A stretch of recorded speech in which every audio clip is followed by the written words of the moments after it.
along the document that Victor has provided regarding communication space. Yeah. Получается, что обычная соционика и другие типологии склонны рассматривать тип психологический в отрыве от окружающей среды. So typically in psychology, it's very common to just view the personality outside of the communication space, just independently of it. Даже если говорится, что тип находится, например, в квадре, но ничего не понятно о том, какие отношения складываются у него с квадрой. Это квадра, например, интегрированная, сплоченная единица, или это просто случайно собранные люди? Like, for example, if we view an individual inside of its quadra, we don't know anything about this. Like, is it randomly selected people, or is it closely integrated ones? Поэтому гуманитарная соционика обращает особое внимание на контекст и характеристики среды, в которую помещен тип. So humanitarian socionics is paying close attention to the environment that individual is put into. Представьте себе, вот вопрос Бэна вначале был о силовой сенсорике. Является ли она, например, инстинктом? И здесь, в соответствии с подходом коммуникативного пространства, надо сказать, что силовая сенсорика, любая другая функция может быть рассмотрена на физическом уровне, и тогда она будет инстинктом. Но мы можем ее поднять вверх и рассмотреть ее чисто как когнитивную функцию, интеллектуальную ее, как бы, ее сторону. И тогда она уже не будет инстинктом. So Ben, initially you asked about the extroverted sensing and whether it can be considered an instinct. So Victor is saying that on the physical level it can be, but if you look at multiple levels, like intellectual, it's not going to be well explainable. Тип или функция, любой объект, который изучает соционика или типология, он никогда не находится, кроме теоретических случаев, в пустом пространстве сам по себе. So type, if you consider it, it's never can be considered just in the vacuum. Везде, где есть коммуникация, мы чувствуем ее интенсивность, плотность, длительность и другие характеристики. И они зависят не только от участников коммуникации, но и от того места, которое в пространстве занимает эта коммуникация, эта группа, которая находится в коммуникации. Вы сейчас говорите про... Я говорю, что если есть коммуникация, да, то мы всегда можем почувствовать ее как некое воздействие, которое зависит не только от самих участников этой коммуникации, но и в каком месте они находятся.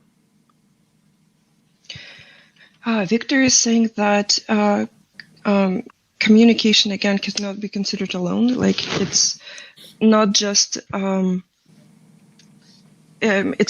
about the people interacting, but also the place where it takes place. And we can discuss how intense it is, how dense this communication is, and a lot of those tangible qualities. Давайте немножко зайдем с другой стороны, может, так будет легче. При визуальной диагностике, например, надо быть очень осторожным, потому что внешние признаки человека не всегда отражают его внутренние психологические качества. Just taking a look from a different perspective if we try to diagnose a person visually, we should be really careful because the visual manifestations of this person do not necessarily match the insides of this person.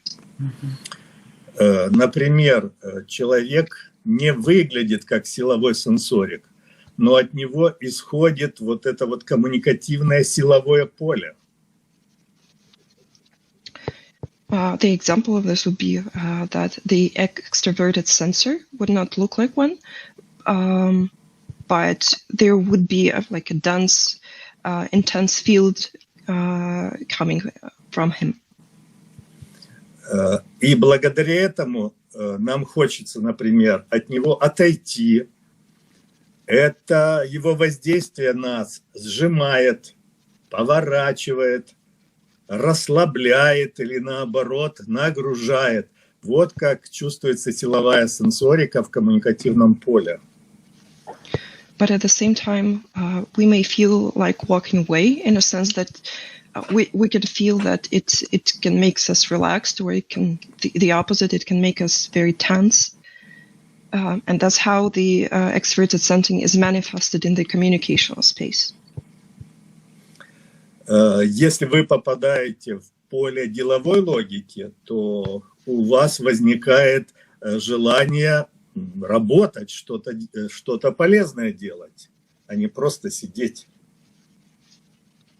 If we're talking about extroverted logic, then it may manifest as people feeling like getting to work or being useful and not just sitting around relaxed. Вокруг очень эмоциональных людей, этических экстравертов, распространяется эмоциональное поле, которое воздействует на вас таким образом, что меняется ваше настроение. If we talk about extroverted feeling, then we can feel that it has a certain emotional feel to it, and it really changes the mood of people feeling it. Ну, а теперь я хочу перейти, собственно говоря, к определению, простому определению, что такое коммуникативное пространство.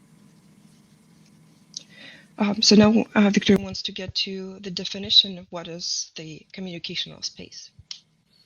В простейшем случае это иерархия устойчивых уровней, вдоль которого закономерно меняются формы общения. So on a basic level, it's just a hierarchy of preset levels where you could see the communicational shapes changing. В коммуникативном пространстве есть вертикаль и есть горизонталь. In communicational space, there is a horizontal and there is a vertical.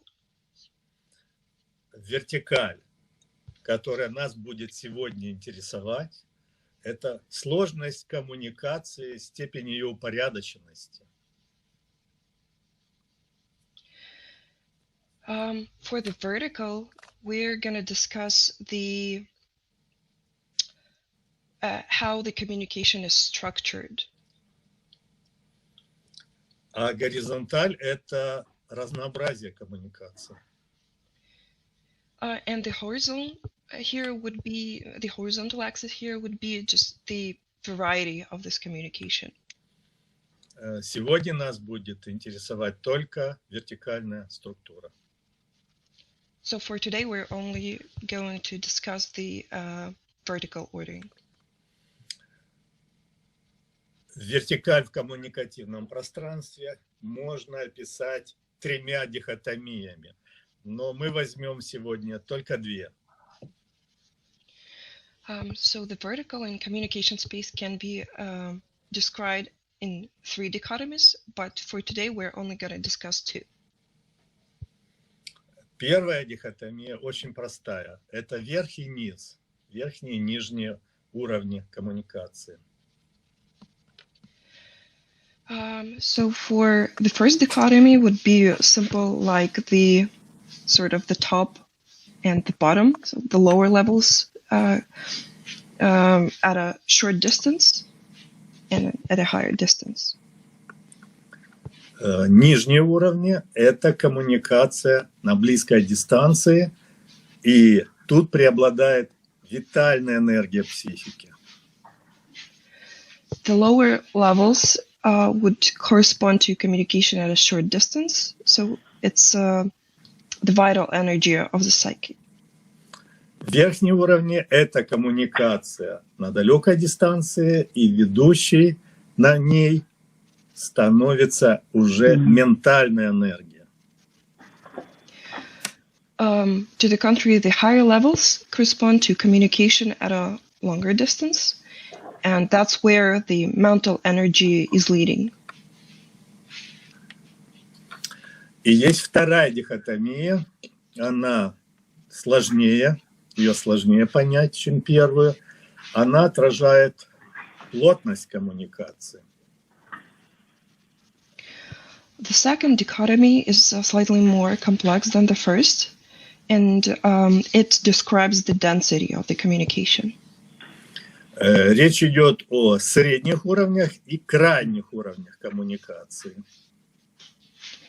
So we're talking about the middle and the distant, probably the best word, level of communication. Средние по расположению уровни могут быть даже объединены вместе, рассматриваться как социальные уровни, которые отличаются, можно еще добавить, таким признаком социальности, как коллективность. So the middle layers can probably be distinguished as social levels, so to be united in this one category, and it can be described as Виктор, коллективистский, правильно? Смотрите, как коллективность. То есть вот как есть два средних уровня, их можно рассматривать как макросоциальный и микросоциальный уровень. Но в целом они социальные. И вот что их объединяет? Их объединяет именно вот коллективность. То есть взаимозависимость сильная тех объектов, которые занимаются этой коммуникацией. Yeah, so so the middle layer, which corresponds to social levels, can also be described as micro and macro social, and they are described as having a collective action of those people involved into it. А вот крайние уровни, интеллектуальные, физические, это уровни малосоциальные. Ну, значит, они более индивидуалистические или индивидуальные уровни. На них существует обособленность, преобладание собственных вкусов или интересов, и связи между объектами коммуникации будут слабые. Now, when we're discussing the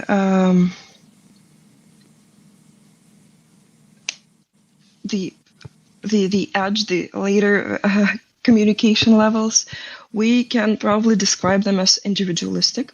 And this style of communication is more focused inwardly, and the objects interacting here would not be as entrenched. Индивидуализм, вот индивидуальность этих уровней не означает какая-то бесчувственность. Это просто означает следующее, что вы больше внимания уделяете своим собственным ощущениям, мыслям и предпочтениям.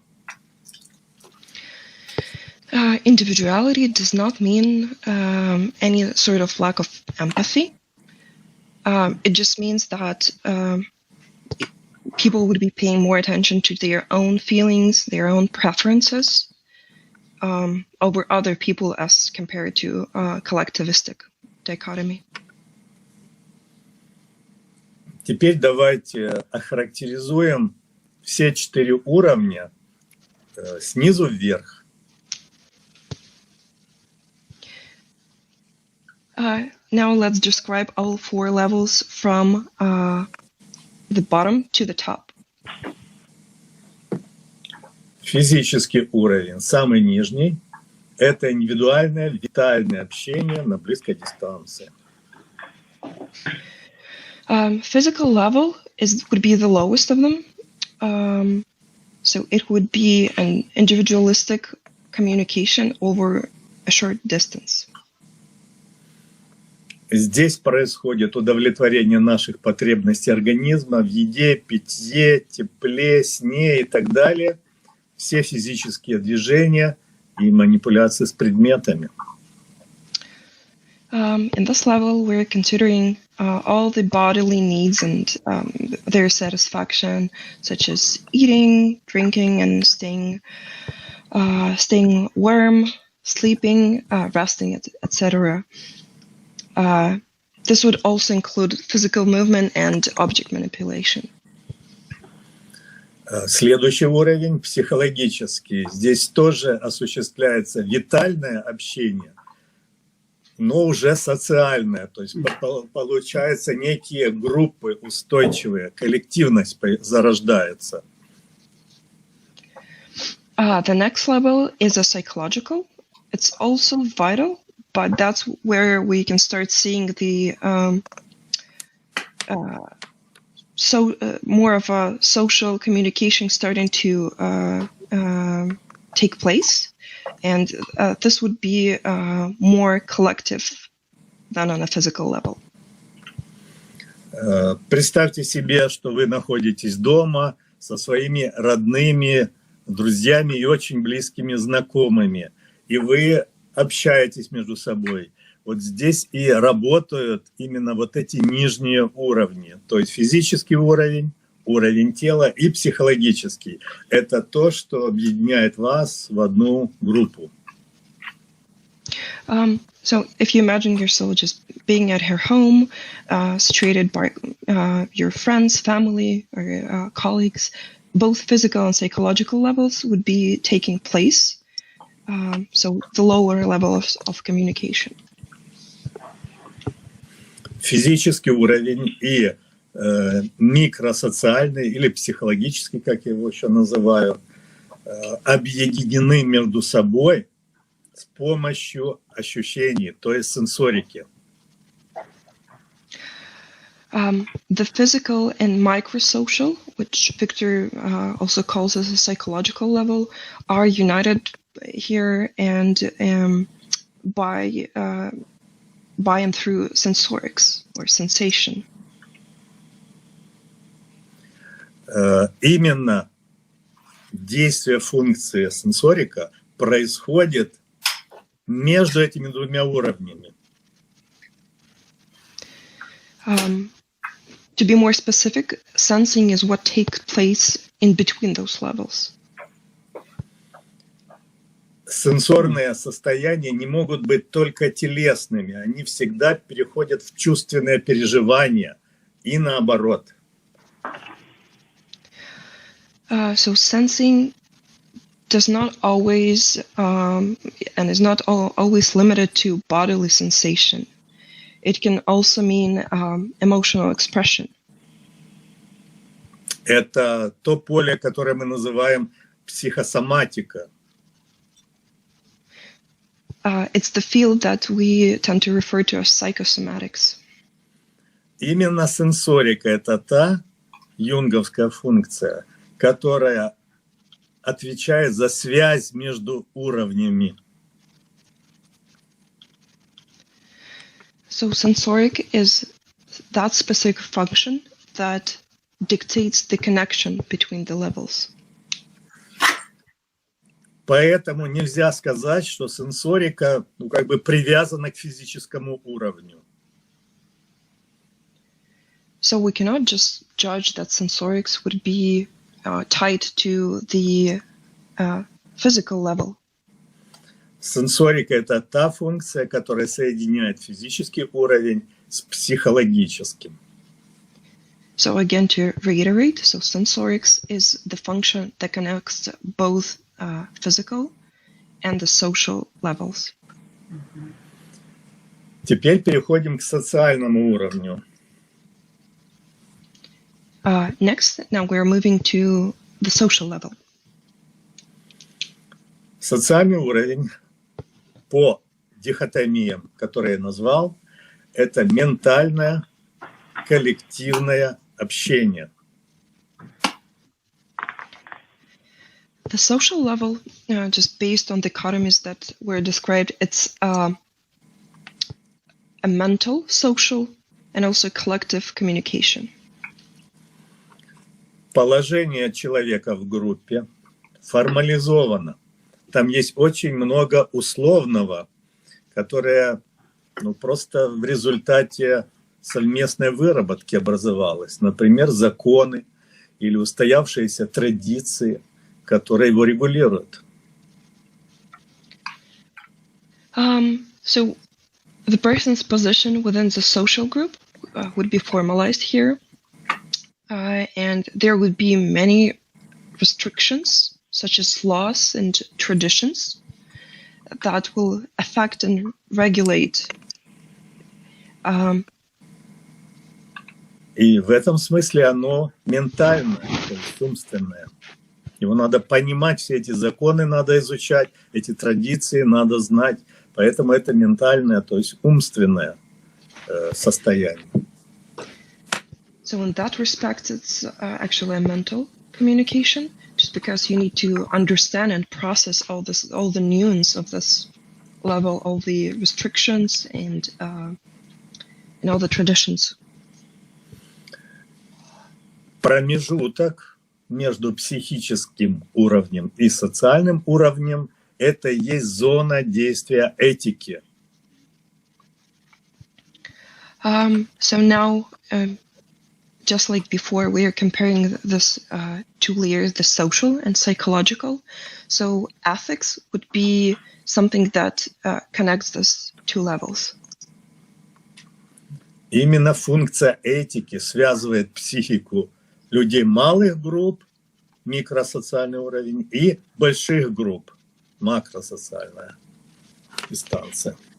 And ethics would be the function that connects the psyche of people of both small and large groups, and also inside micro and macro social levels. И остался у нас еще интеллектуальный уровень, который располагается выше других. And now we're left with the last one. That would be an intellectual level, and it would be on top of the hierarchy. The last one. Здесь происходит ментальное, мысленное, наиболее свободное общение, в котором вы ограничены только своими намерениями. So this level would be the most mental and liberated, where the only limitation would be the person's intention. Интеллектуальное общение может происходить без реальных живых собеседников.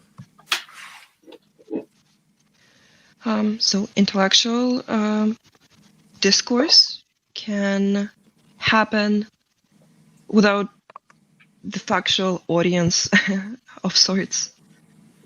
Можно общаться с самим собой, с книгой, с воображаемым героем, и можно даже общаться с искусственным интеллектом.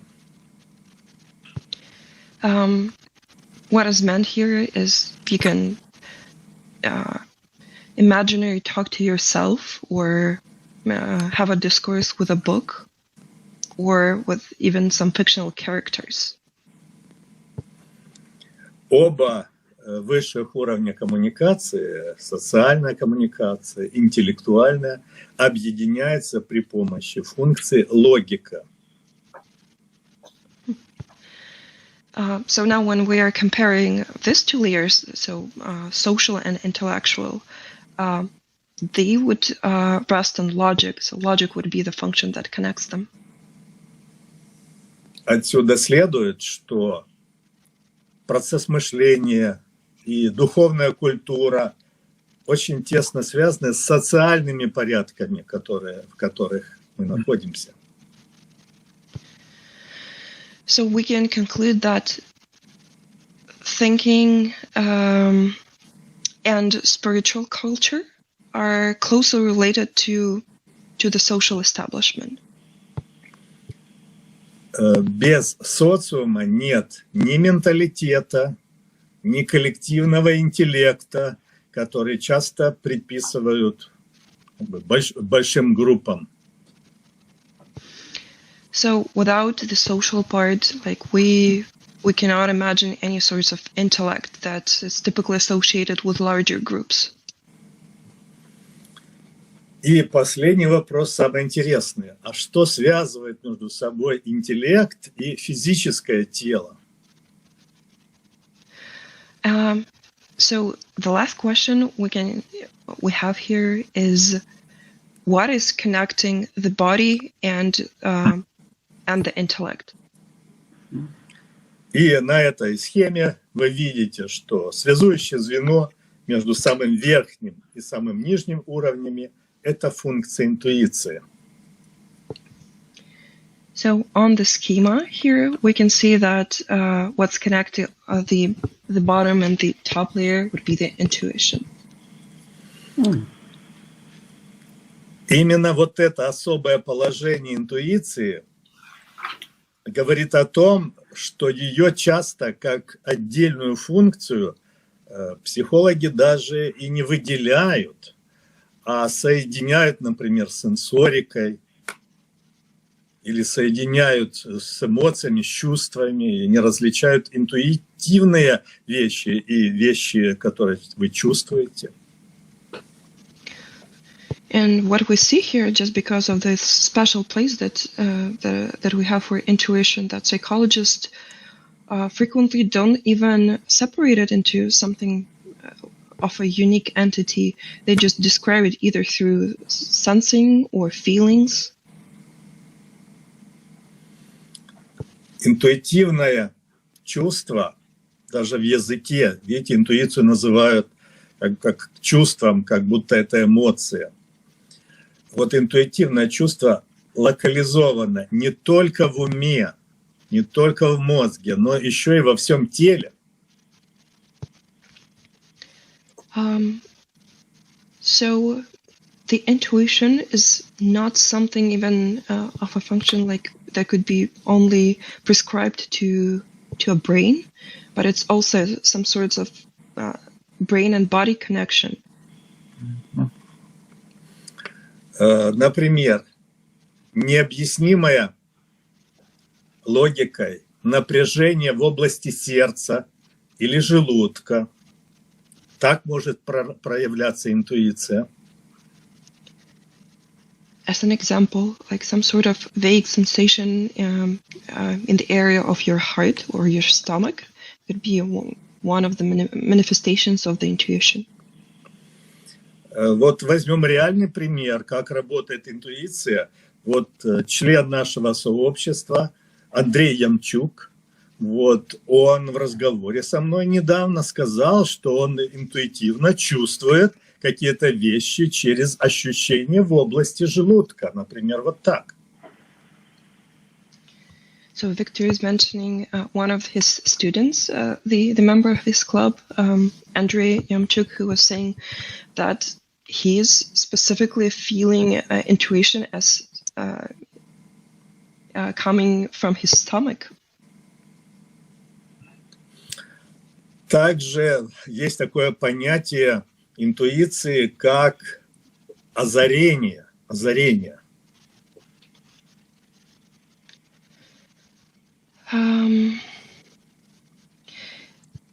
We can also say that another kind of description or a synonym to the intuition would be enlightenment. Что такое озарение? Как чувство, которое мы испытываем, пробуждая, когда наше тело пробуждается от сна. So enlightenment of sorts, that would be the feeling, for example, that we experience when we wake up.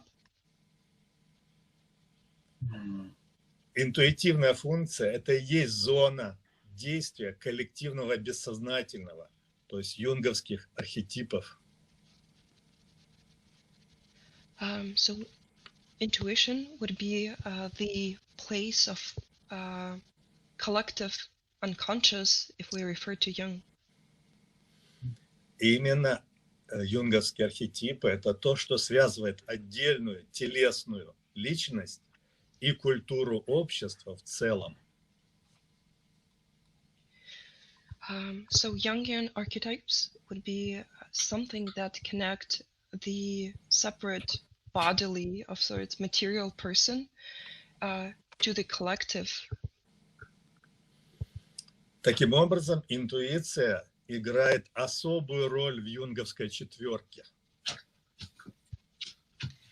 And this way, intuition has a very unique place in the Jungian four. Интуиция связана со всеми уровнями. Intuition is connected to all the levels. Это целостное представление, это может быть целостное представление о каком-то явлении или объекте, о связности многих элементов с самыми разнообразными тонкими связями. Это интуиция времени так проявляется. So it is manifested as a wholesome understanding of any phenomena, connecting all those levels, like from the beginning to the end, and that would specifically be the intuition of time. И это может быть интуиция как умение увидеть суть предмета, явления и его предназначение, для чего он вообще существует. But this also could be seen as like sort of understanding the innate purpose and quality of the object. А это уже будет интуиция возможностей.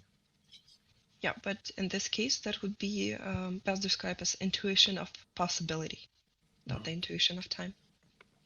Итак, чтобы подытожить, скажу просто о том, что интуиция связана с психикой через тело.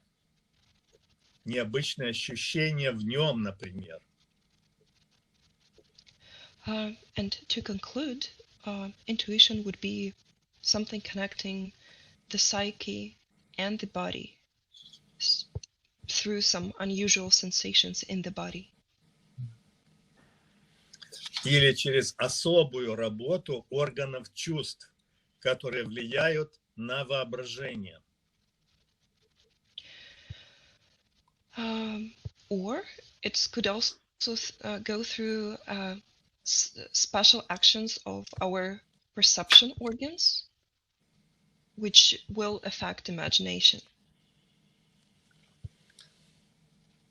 Теперь я хочу подвести итог моего небольшого выступления вот таким образом. Коммуникативное пространство – это не только уровни, это как бы все поле общения, в котором мы находимся. Вот. И оно имеет и свою статику, и свою динамику. So to conclude, the communicational space would be like the whole environment we are placed into that has its own statics, but also its own dynamics. Сегодня я очень кратко остановился только на статике, на статической части. Today, Victor only briefly focused on the statics. О динамике коммуникативного пространства пойдет речь в какой-то другой раз. So speaking of dynamics, Victor would be happy to talk about some other time. Вот, пожалуй, и все. Больше не хочу утомлять вас сложной теорией. Готов ответить на ваши вопросы. Victor is saying he finished with his lecture, so he would be happy to answer any of your questions.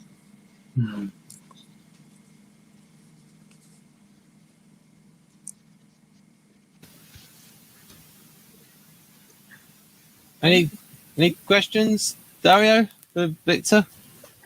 Yeah, I wanted to say thank you to Victor, and I really loved how the presentation unfolded. I felt it was very clear. Дарио говорит вам большое спасибо за лекцию. Говорит, что очень понравилось, как все было четко сформулировано, и все очень интуитивно понятно. Ну, я думаю, что Дарио обладает таким же типом, как и я, пусть даже по тип разный, поэтому эта информация должна быть для него, думаю, легко усвояемая, и он увидит какие-то новые вещи, которые я, может быть, даже не вижу. Victor is assuming, Dario, that you actually have the same type as him, maybe a different subtype. So it makes sense that you would understand the structure very well and everything would be clear. Yeah, I felt the diagram here made it easier. And also I have a bit of experience viewing type in a social context, managing group dynamics classes, and also in participating in acting classes. So I was able to translate what he was saying into what I observed in the small group dynamics and the acting classes. Дарио говорит, что у него в опыте есть ведение курсов актерского мастерства, и где наблюдается работа, интеракция маленьких групп. И вот ему особенно понравилась эта диаграмма. Говорит, что он пока слушал, как раз применял это к той ситуации, где он вел эти классы. Я хочу еще тогда со своей стороны Дарью тоже задать вопрос. Yeah, so Victor has a question from his side as well. Любую функцию из 8, вот когда я, допустим, объясняю, как она работает, я ее обязательно рассматриваю и в интеллектуальном, и в социальном, и в психологическом, и на физическом уровне тоже. Victor is saying that when he is weighting or considering a specific function, then he is investigating all 4 levels of this function, so both intellectual, social, microsocial, and physical. Поэтому я хотел бы узнать у Дарио. Дарио опирается ли на какие-то вот стандартные пункты или минимальное количество пунктов, чтобы передать всю сложность функции, все разнообразие проявления функции? Dario, so the question would be like, what's your approach when you're considering a specific function? Like, do you have any sorts of checklist or set of criteria that you like Victor here with 4 levels that you're using to consider all aspects and facets of one function?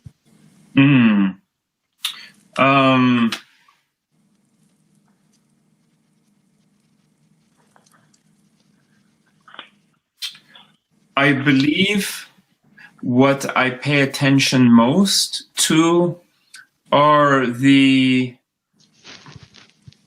strategies that a person uses to leverage the environment, mostly physical environment, but it could be also physical environment. For example, the way that extroverted feeling will do certain kinds of behaviors or strategies to get a response from other people, the kind of response that fits their, like social or norm or ethical ideal. Like, how do they try to push that onto someone or not? Okay. Daria, so let me repeat just so I translate correctly. So you're saying that you're mostly looking at the strategies that the person uses, and mostly on a physical level, you're saying, right? I would say the micro-social and the physical level. Micro-social as well, got it. And an example of it being an FEDOM, trying to elicit some sort of response from others by trying to get their feedback or trying to manipulate their mood, or they're trying to get them to do something to fit the social norm. Like the communication has a purpose to make them fit the other person fit the social norm or the ethical ideal. Виктор, Дарио говорит, что в основном, наверное, он старается обратить внимание на стратегии, которые человек применяет на, скорее, вот если сравнивать с вашей системой, на физическом и микросоциальном уровнях. И пример, который он привел, это когда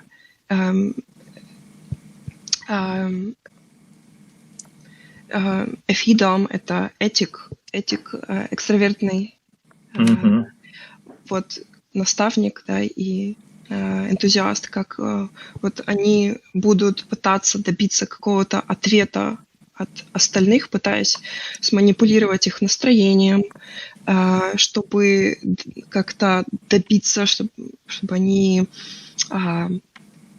придерживались каких-то социальных норм или какого-то морально правильного поведения. Такой стратегии. Очень интересно. Я хотел бы еще добавить, что есть такая проблема, как развитие функций.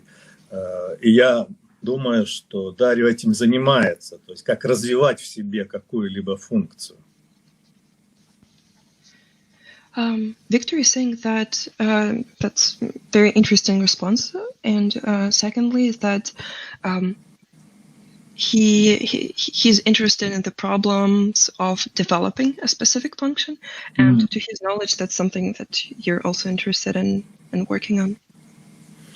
И вот представьте себе такой пример, что к вам обращается человек, у которого, например, интуитивно-логический интроверт, критик, у которого эмоции слабоуправляемая функция, и он спрашивает, вот, стоит мне развивать эту функцию в себе, смогу ли я так ее в себе развить, ну, как у этика экстраверта она бы работала, возможно ли это? Вот как Дарио на такие вопросы отвечает, когда обращается человек со слабой функцией, например, критик, спрашивает, могу ли я развить или как мне развить мои эмоции до уровня, например, наставника или энтузиаста. Daria, so the question would be, like, how do you approach people? An example would be the INTJ, like the critic. What if such person who naturally has very low developed ethics of emotion, how would, like, if, let's say, if they ask you, how do I develop it to an extent that ENFJ or ESFJ in MBTI would, like, is there a chance I could develop it to the same extent?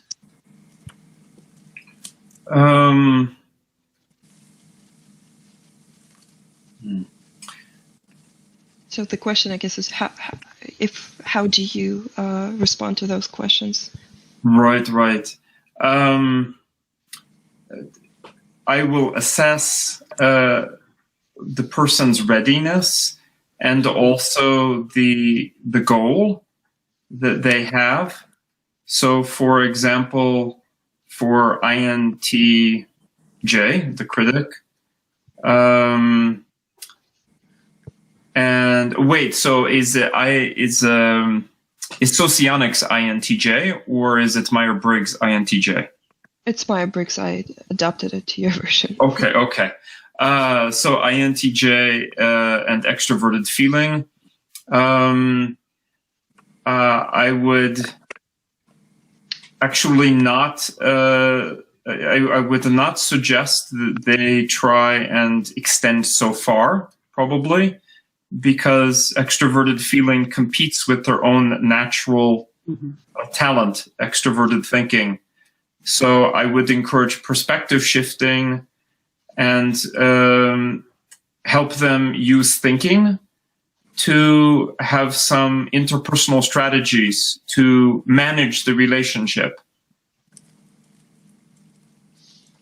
Can I share something on that? Yeah. My first experience with the Myers-Briggs was in 1990, and I can remember reading the description and laughing because it said that I sometimes unintentionally hurt feelings. And I'm thinking, well, that's stupid. I wouldn't do that. And a coworker started crying and said, you hurt my feelings all the time. And I'm like, what are you talking about? I ask your opinion and you tell me. Which then made me feel offended because I'm thinking, but don't you want my opinion? And I remember the facilitator saying, Sabrina, you have a thinking preference. Margaret has a feeling preference. And I want you to remember this, the Big Mac. You start with something positive and then put a little piece of meat on it. And then you put in another bun, something positive, another piece of meat. And then you end with a sesame seed bun. And you hand it to her.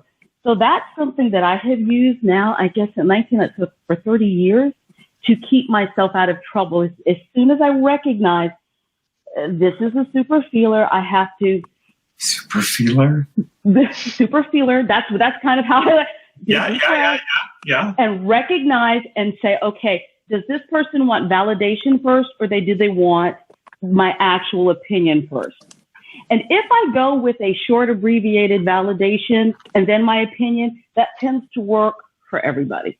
Just in general, that's in a social situation where I'm brand new versus once they know me, they know that I'm not trying to do anything personal, to attack. It's just that if you ask my opinion, the first thing that comes out of my mouth is my opinion. So anyway, just wanted to share that. Yeah, no, thank you. That's a great example of managing it, of teaching the person a strategy to manage. Yeah. So I'm gonna go to translate your answer to Victor. Виктор, Дарио говорит, что, наверное, он, вот если мы говорим про критику, он сначала сказал, что, наверное, он как-то оценит цель, зачем ему эта готовность, но потом сказал, что, наверное, конкретно критику он бы не советовал развивать этику эмоций, потому что она конкурирует с его сильной стороной, с деловой логикой. И поэтому он бы посоветовал как-то изменить перспективу и попробовать более логично как-то решить этот вопрос. Да, но никак не развивая эту сторону. Ну, давайте я немножко тогда конкретнее тогда задам вопрос, хорошо? Вот, допустим, критик говорит, это реальные случаи, критик говорит, что вот я преподаватель, да, мне приходится преподавать, я выступаю перед студентами, и они засыпают. То есть я, скучно выступаю, засыпаю. Если бы я эмоционально это делал, меня бы лучше слушали. Вот что так сказать тогда? Вот. Переходи на логику, а он же хочет все-таки через эмоции разнообразить свое преподавательское мастерство. Вот что тут делать? Dario, so Victor is saying, like, just to give you a specific example, so maybe it would resonate better. Like, let's say we have a critic, so in INTJ in MBTI. And what if he's, let's say he's a lecturer in college, and he's giving a lecture to his students, and he sees that everybody's falling asleep because he's kind of boring and monotonous. So in that respect, like he's asking, like, I want to develop ethics of emotions in a sense that I engage someone and not make them bored to death. So how does he do that? What advice would you give? That's a great question and a very personal question, because I'm a teacher. So I had, as was suggested in the chat, I had the personal motivation to be well received by the students, to be a good teacher, to keep my job and to do it well. So the personal motivation was important. If the INTJ does not have that personal motivation, then I don't think we can make very much progress, because they will be very stubborn, or she be very stubborn there. So that's my first part of the answer. I don't know if you want to translate that, and then I'll give the second half. Yeah, and just to clarify, Dario, so you consider yourself an INTJ in MBTI, right? In MBTI, yes. Да. Ну, часть ответа, Виктор, это то, что вот вы говорили, что, наверное, раньше, что Дарио, наверное, такого же типа, как вы. Он говорит, что он критик. Или INTJ. Дарио не критик никак. Дарио аналитик. I don't need translation for that. Дарио аналитик. Но это проблема. INTJ это критик или аналитик. Проблема только в этом. Вот, в любом случае, у Дарио хорошо работает этика, хорошо работает. Лучше гораздо, чем у критика. Почему? Как я отвечаю на эти вопросы? Потому что у Дарио это функция тренируемая, ролевая так называемая, она развивается хорошо. Чем больше я или, например, Дарио выступаем, тем лучше получается, потому что развиваемая. А вот у критика оно почти не развивается. То есть он может там немножко повысить, но дальше идут ограничения. Он тратит очень много энергии, чтобы поддерживать этот уровень. Поэтому нужно четко объяснять, что есть функции тренируемые, вот, и слабо тренируемые. И надо развивать в первую очередь те функции, которые тренируются. Например, ролевую. Ну и переведя вот его, он начал отвечать, только первая часть его ответа, говорит, что он как преподаватель, это в его личном интересе тоже освоить эту функцию. Вот Дарио освоил эту функцию. Нет никаких проблем. Он прекрасный преподаватель. Вот. Это говорит только о том, что эта функция у него тренируемая. И она отлично, в отличной форме содержит, постоянно развивает. Да, и другая часть, то, что он сказал, что однозначно если у человека должно быть желание развивать это качество. И, соответственно, если у него нет этого желания изначально, его все устраивает, то это бесполезно. Now Dario, I'm gonna translate. So I think Victor had I think you followed that, but Victor doesn't think you're a critic. He thinks you're an INTP in socionics or in MBTI. So it depends how you see it. So, and he also says that you're already a great teacher. So, but that means you have that function. The emotional ethics is learnable. So you could get good at it because you have it's a function that can be developed. But again, he views you as INTP. Interesting. I have to say that I have multiple mentors, Linda Behrens, and also others in my PhD program. Not Roger Pierman. He's a mathematician. I forget his name, and he's deceased. That's terrible existentially. I had multiple INTP mentors, and so I very much felt I was pushed in my doctoral program to develop an analytical approach. But I want to explain maybe how I became a good teacher will be a surprise, because it was a journey to become a teacher.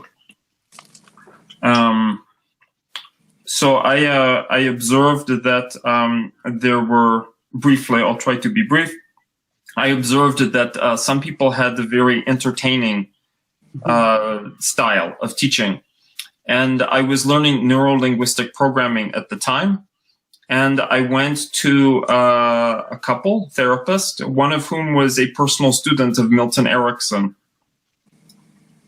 And I wanted to be more free and my style, both interpersonally and, in the classroom and so on. This was actually just before I started my program. And it was through a process of hypnosis that I would say I requested this. And then by going to the hypnosis, Milton Ericksonian hypnosis, that returned me to a previous age when I was 5 years old, and I had a much more free personality and allowed that to come out in all of my teaching. So I relied very much upon my unconscious to be able to instruct me how to be a good teacher. Really interesting. Виктор Дарик говорит, что, наверное, он с вами не согласится, но говорит, что нам раньше, до того, как он еще, когда он защищал еще докторскую, до того он пытался как-то расслабиться и обучиться этим навыкам, и у него ряд преподавателей, включая там Линда Перенс, помогли ему с этим. Но основное, наверное, что ему помогло расслабиться в своем интраперсональном стиле общения, это гипноз. Гипноз, он говорит, что это именно эриксонский гипноз, я точно не знаю его отличия, и что этот гипноз помог вернуться ему в время, когда ему было 5 лет, и он был намного свободней в общении, проще, и это ему очень помогло, и он пытается применять вот этот стиль. То есть, получается, это подойдет для любого INTJ? Гипноз, получается? Dario, so the question is, do you think that hypnosis would be something of a recommendation to any critic that would, Yes. Yes, yeah. Because introverted intuition usually seems to be comfortable with trusting the unconscious. And the hypnosis is a kind of work with the unconscious. And it also means the person does not need to, the metaphor of dancing, if you're trying to learn to dance by watching your feet, that's a terrible way to dance with someone. Mm-hmm. You want to somehow be able to absorb the dance and to do it with the other person. How do you make such a big jump? It cannot be an analytical jump. It needs to be an intuitive jump. So that's how I would explain it to a critic and suggest, let's just move you quickly away from trying to analyze, plan, problem solve, to just to be able to express naturally. Mm-hmm. Виктор Дарья говорит, что да, что критику он бы посоветовал как раз такой подход, потому что, логически это понять, что ему делать, наверное, не было бы правильно. На примере как танцевать и смотреть на свои ноги. Вы никогда не научитесь танцевать с партнером, пока вы как-то не поймете принцип, не начнете доверять своей интуиции и подсознательному здесь, чем просто логически осознавая, что вам нужно делать. То есть, получается, у критика можно отключить его логику? Dario, so do you entail that in critic you can just turn his logic off? When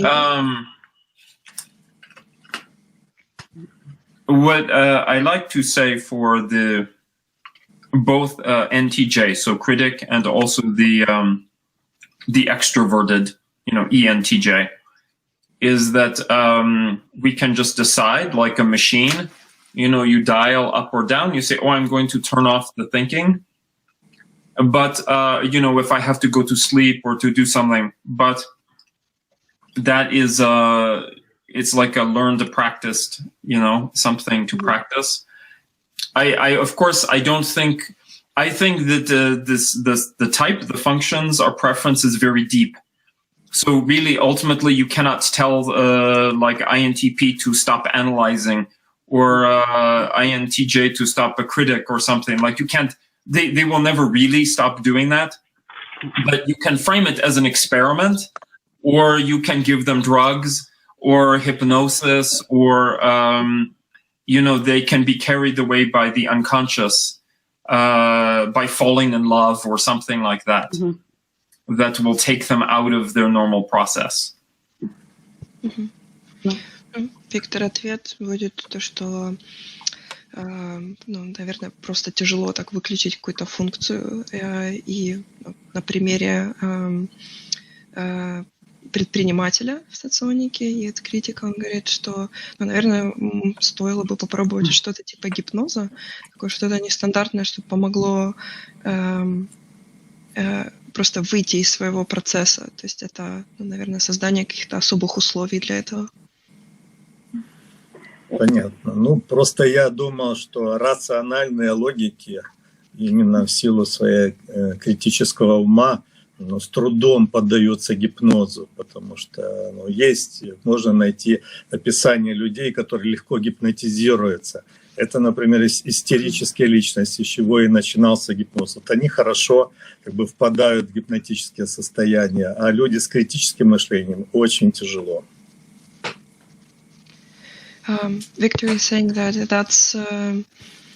that's interesting because he would think that in the MBTI types ENTJ and INTJ, so the rational, logical people would be the least likely to be subdued by hypnosis, because initially when hypnosis was invented, it was most successful in hysterical kinds of personalities where they would be more susceptible to this kind of therapy. And I agree with Victor, except if the NTJ makes a choice, like the introverted feeling says, I really want to do this, there's high motivation, and they feel trust or sympathy with the therapist. Like I would never go and do hypnotherapy with someone who gave like some kind of signals of untrustworthiness. It has to be like a very authentic experience, and I have to be motivated, and it becomes a choice. Дарио говорит, что это возможно, только если у рационального логика есть яркое желание добиться какого-то результата, то есть он понимает, зачем он это делает, и определенно то, что он доверяет своему терапевту, тот, кто будет вводить его в гипноз. И вот Дарио говорит, что на примере его он бы никогда не пошел никому, насчет кого у него закрадывается хоть какая-то тень сомнения. То есть обязательно это должны быть какие-то доверительные отношения, там, где он сможет расслабиться. I want to add one more thing, that it helps a lot if the intuition provides a vision, a confidence that this progress, this improvement can actually happen. Like in time, in the future, yes, I can see this and I can get there. И Дарио говорит, что самое, наверное, еще важное, это что он может как-то интуитивно нарисовать эту картину, что вот он может к этому прийти. То есть он это увидел, и он теперь осталось за шагами, как прийти к этому. Я понял.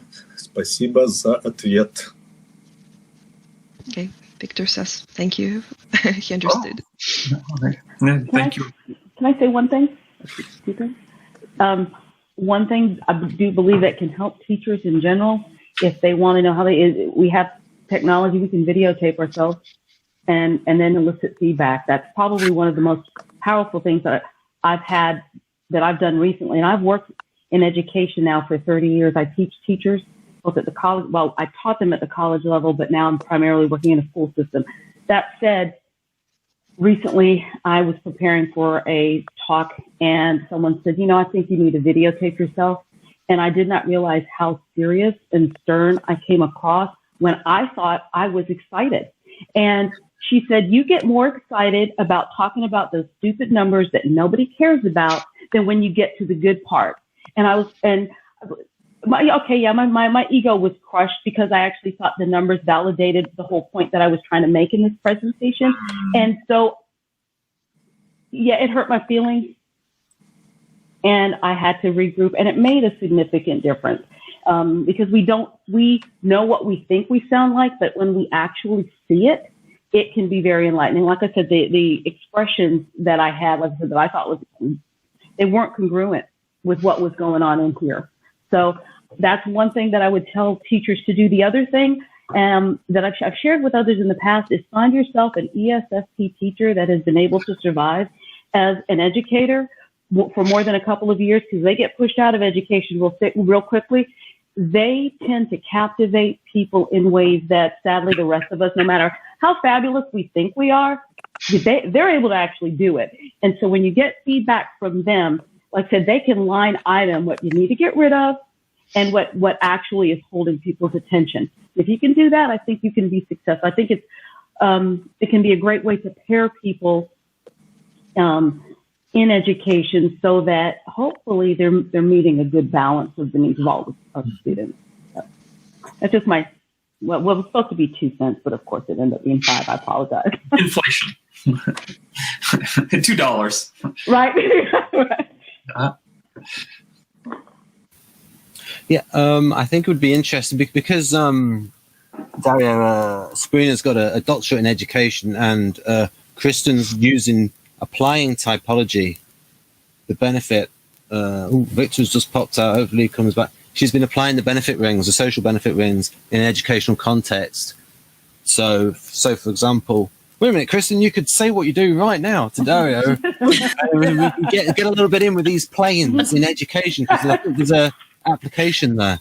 Yeah, so the planes are interesting. I'll have a question branching off that, but I can say briefly what I do. I do private tutoring one-on-one, so I get a lot of students that are on the fringe of education. They're either doing exceptionally well or they're falling behind.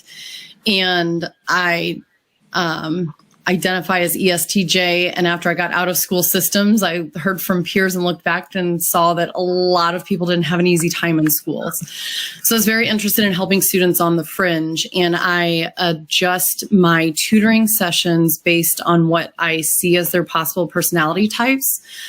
So I adjust the lesson either to fit across the circle. I call it a kind of a, what would it be, like a cheerleading or a captivating? So mine as an ESTJ would be an ENFJ. They really energize me and get me involved. So I try to, when I hit a tough spot with a student, to flip my verbiage around to help get them engaged again. And there's a couple other things that I do, but just to help them understand the material and get past a kind of block that they have. I try to adjust my wording, and I have larger interest in maybe modifying some classroom settings to help students so that they're with a teacher that they identify with, that they can understand more naturally. Which is where Victor's planes are very interesting to me, because that's going from a kind of microsocial to a macrosocial level, I think, going into a classroom. What level would you put the classroom on, Victor? Насколько я понимаю, вопрос ко мне, да, по поводу в классе, на каком уровне происходит? Да, если мы говорим про класс с Значит, студентами. если в классе, то происходит на далекой дистанции, то есть это интеллектуальные и социальные уровни, это основные. Значит, там работает, получается, логика в основном, то есть при объяснении, при дисциплине, при раздаче заданий и так далее. Там основная функция, получается, логика. Это работает интеллектуальный уровень и социальный. Kristen, so the answer would be that would be on 2 levels. That would be distant, intellectual, and social levels. Ну вот когда в перерыве и ученики общаются между собой неформально, но там включаются уже 2 нижних уровня. включается психологический и даже физический уровень, потому что они приближаются друг к другу, они могут что-нибудь есть, какие-то телесные вещи начинаются. Это уже близкая дистанция, тесное общение. Yep. And like specifically, that's when we talk about the class, but let's say there are breaks between classes, and that's where you can see the lower levels kicking in. So that would be like when they eat together or when they just hang out. That would be the microsocial and physical levels. This answer is great, Victor. It helps me realize why I was such an effective teacher, or award-winning teacher. I'm assuming I was effective, is because I brought into the class micro-social and physical level. So we would go outdoors and do like game simulation activities. And I would always make sure to interact with the students in sort of like a wink. Like, I know that they take Adderall when they study and that getting an A is more important than learning the work. And I don't say that cynically. I say it as if I, can understand their psychology a little bit. I acknowledge it. And in the activities, I allow them to do microsocial interaction with each other too. So take a break inside the lecture to do that. So I did not think about these different levels, but now that Victor shows them, and with this great question, I see that I try to appeal to all 4 levels in the class. Дарио говорит, что, наверное, ему понравился ваш ответ, и он как-то наложил это на свой опыт с тем, что ему, наверное, получилось быть эффективным учителем, преподавателем, что он инкорпорировал все 4 уровня и пытался как-то продвинуть, чтобы студенты инкорпорировали все 4 уровня. Это идеальный случай. Реально же я вот что наблюдаю, что у некоторых преподавателей получается переходить на близкую дистанцию, и они себя там чувствуют хорошо, а некоторые предпочитают далекую дистанцию.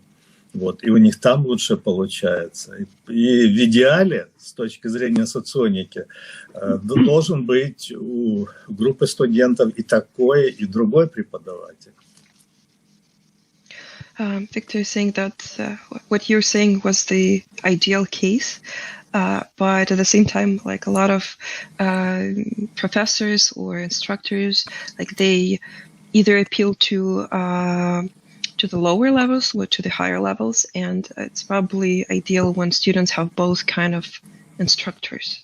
Over time. I have a question for Victor about the levels. Виктор, вопрос к вам еще насчет уровней. Yeah.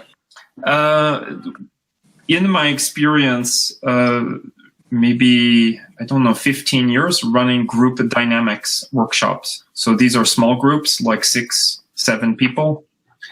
That I notice that people of different types tend to use different strategies in the group in order to manage or survive the life of the group.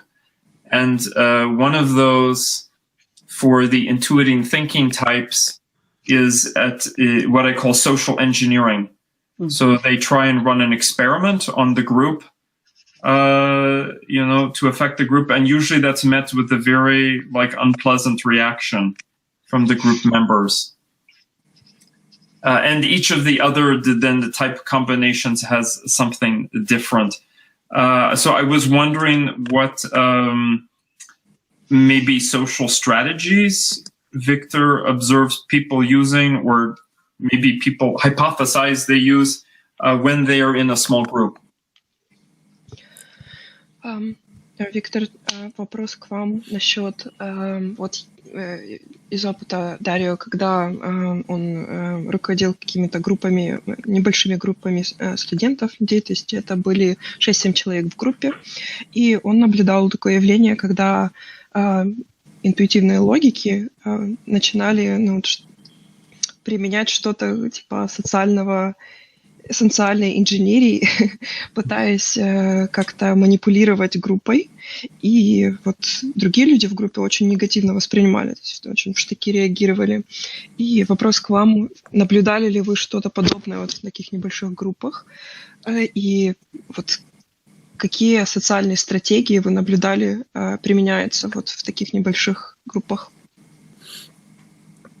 Сразу скажу, с точки зрения вот интуитов-логиков, я такого не наблюдал. Дело в том, что как только группа сплачивается, переходит на близкую дистанцию, начинают работать функции силовая сенсорика, деловая логика, экстравертная функция. То есть более активные участники, вот кто возглавляет группу и манипулирует группой.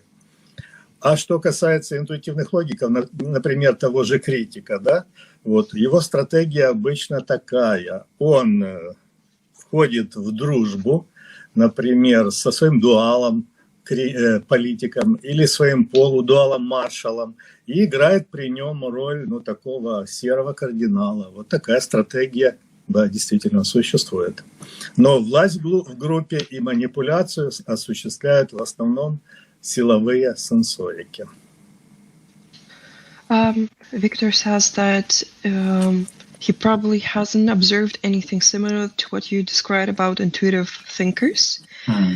But when the group becomes tighter, so they are more integrated, you could see extroverted functions popping, and probably that would be extroverted sensing and extroverted logic. And this would be the person to kind of direct and lead the group. And that's if you like example we described before, the critic, like he would probably not be the one leading the group, but he would probably get together with someone like his dual, the politician, so ESFP in MBTI, or his half dual, so ESTP in MBTI, and the marshal, and he would just play along, so like in more of a shadow, but not directly. So direct would be extroverted sensors and extroverted thinkers. I did not mean a leadership role, but more how the person just attempts to interact with the group. You know, what is their but there are different strategies, like not participating also. And I personally relate to Victor's examples. If I'm in a random group, I will look for the half dual, usually, is the one to just let him lead the group, and I will just be a shadow and go along, and unless it's a problem, you know, and that's to make it easy for everyone. Дарио все-таки спрашивает, что, наверное, вопрос не в том, кто будет лидировать группой, а больше, у каждого есть какая-то своя стратегия. Даже ничего не делать — это тоже стратегия. И тоже подтверждение ваших слов, он говорит, что, наверное, в таких случаях он ищет маршала, который будет лидировать и тоже останется вот как серым кардиналом, как вы сказали, где-то более в тени. Так и есть. Интровертные интуиты, так называемые интуиты времени, это же слабые типы. Вот, и они выживут, если будут опираться на поддержку своих дуалов. Значит, самая лучшая стратегия для них – вступить в союз со своими дуалами, полудуалами, и при них они уже будут чувствовать себя гораздо лучше на близкой дистанции, имеется в виду. Если речь идет об интеллектуальном уровне, там им дуалы не нужны. Там они прекрасно себя будут чувствовать сами по себе. So just not exact answer to your question. We'll get to it, but he's saying it's since the critic would be, the type with the leading intuition of time. So that's a weak type. So it's natural for this type to find a dual or like you said, a half dual to provide for leadership in the group, but they don't need any sorts of dual in the intellectual sphere. They would feel comfortably alone. Although I think the critic does benefit from being in an intellectual group, even though they resist it. Дарья говорит, что соглашается с тем, что вы говорите насчет критика, но говорит, что даже на интеллектуальном уровне критик, хоть он и будет сопротивляться, но ему все равно полезно быть в интеллектуальной сфере других людей. And the evidence for that might... Должен я сказать еще по критику. Важное очень по критику. Дело в том, что на социальном уровне, теперь возьмем, на социальном уровне, то есть как руководство группой, формальное руководство группой, критик встречается часто. И он оказывается там хорошим руководителем формальных групп, благодаря тому, что он начинает действовать по стратегии Маршалла. Он становится довольно авторитарным. И у него это часто получается. На социальном уровне, верно? На социальном уровне, да. Вот именно здесь работает вот это вот разделение, смотря в каком месте, в какой ситуации. Критик, не раз такое я наблюдал, вот, когда копирует стратегию Маршалла на социальном уровне, будучи руководителем. И это у них получается нередко. Вот, по типу, конечно, зависит, но нередко получается, и их даже боятся их подчиненные. Victor is saying that, speaking of the critic, like it depends on the context he's placed it, and also depends on the subtype. But he would, he knows lots of examples where, on a social level, so it could be, I don't know, corporation and a company, depends. If the critic is in the leading role, they would just embrace the strategy of Marshall, of ESTP, and they often seem like them just because on a social level they master that strategy so well that they can scare people. They can, not like scare, but intimidate and make them respect their authority. And let me try again. Виктор, вам есть еще что-нибудь добавить все-таки вот к вопросу Дарио насчет вот маленьких групп и стратегий? Мне кажется, Дарио еще спрашивал, какие стратегии у каждого. Вы больше две стратегии. У интуитивных интровертов две основных стратегии. Первая – это держаться независимо. И вторая – найти себе опору в силовом типе. Dario, so just going back to answer your previous question a bit more specifically about the group dynamics. So speaking about intuitive thinkers, their strategy would sound like something like keep away, stay, independent, and just seek some kind of alliance with the stronger sensing types that they needed. Yeah, thank you. Okay. Sabrina and Ben, I think you had comments. Yeah, Sabrina. Yeah, well, what I was going to say, I had a question actually when he was talking about students at what level he was considering in the question initially, because I do think that some of that does change over time as children get older, and then when it comes to teamwork with adults, they have a few more experiences and strategies that will probably influence how they work. So I was curious as to where he was going or start thinking of when he made the question in the first place.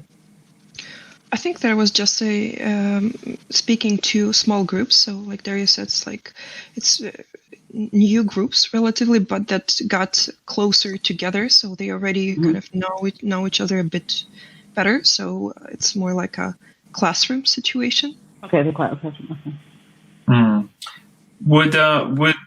Is Victor familiar with the team life cycle model that's used so much, at least in American companies? Like a norming, storming, performing. Yeah, the Hershey Blanchard. Yes, yeah.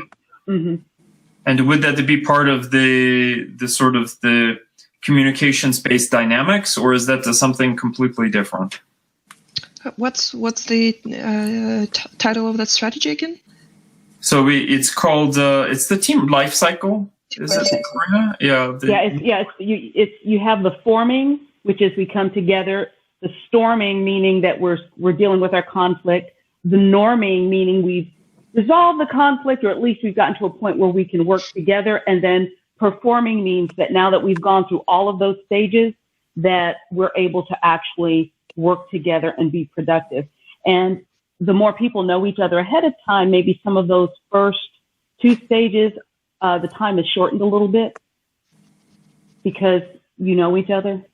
Yeah. So it's a very popular model, at least in the US, for business teams. And it sort of, proposes like a sequence of a team formation or typical issues that team faces as they're trying to be productive. Виктор, знакомы ли вы вот с популярной в Штатах теорией жизни цикла команды? Вы, наверное, поняли, там, что сначала формируется. Да, я понял, значит. Да, я знаю, что существует, но я с ней хорошо не знаком. Вот, у нас гораздо более популярная, такая хорошо разработанная теория жизненного цикла такого вот известного ученого, как Ицхака Дизас, у которого тоже есть теория, там есть 4 у него стадии, он рисует эти кривые и так далее.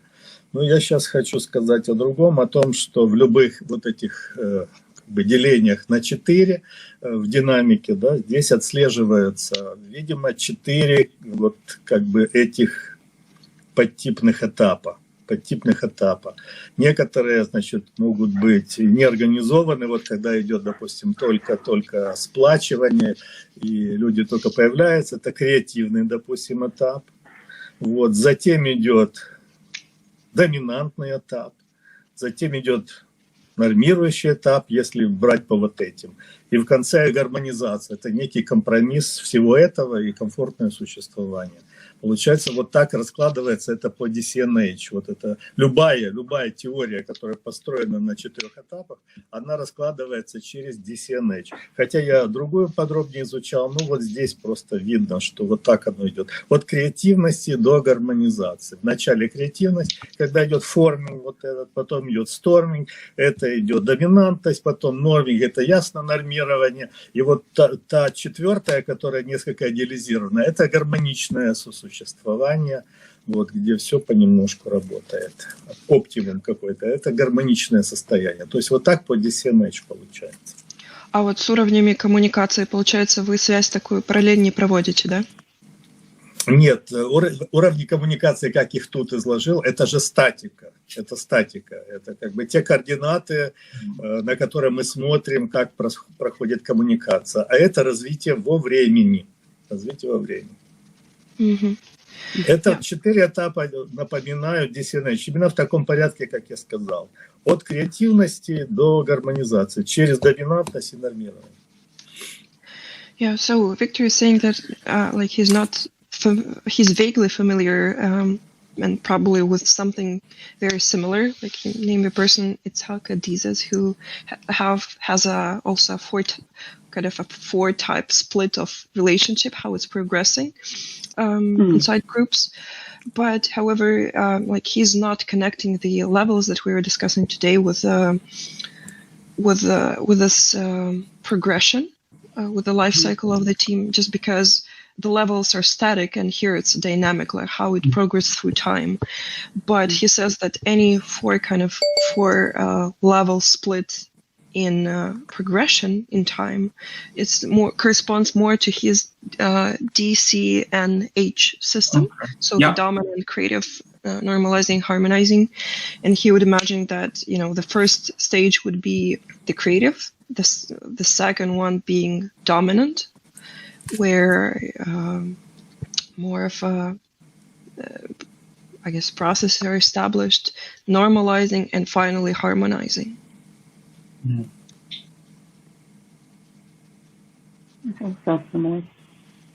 There's one other theory that I would be curious if he's heard of. That's also it's effective in the workforce, but it also works well with students and with pre-service teachers.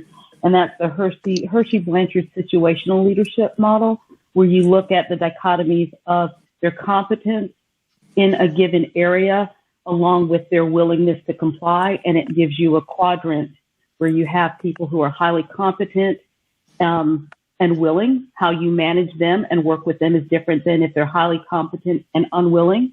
And then if they have low competence and they're willing, again, that's different than if they have low competence and they're unwilling. Basically, you get rid of them. That's how long and the short of that. It's like, we're done. We don't need you here. But it determines whether or not you're going to work with this student or work with them as a mentor, whether they're going to be self-directed, or whether you're going to need to give them a more structured, prescriptive development plan. Yeah. So is your question simply, is Victor familiar with this? Yes, because I think with what we've talked about, some of what he has asked about group dynamics, those are the kinds of things that you can actually put in place to be able to address some of the concerns. Mm-hmm. I use that too, by the way. Really? And that comes out of the brain imaging. So it's, I think it's a very, very sturdy model. Yeah. I call it motivation rather than compliance, but I could see in an instant. Yeah. Виктор, Сабрина спрашивает еще, знакомы ли вы с таким подходом? И, может, у вас будет что прокомментировать. По-моему, это Hershey-Blanch называется. И суть такова, что люди в компании, они делятся еще по двум шкалам, насколько они компетентны и насколько они мотивированы, что ли. И, соответственно, если они очень компетентны и мотивированы, то они готовы к самостоятельной работе.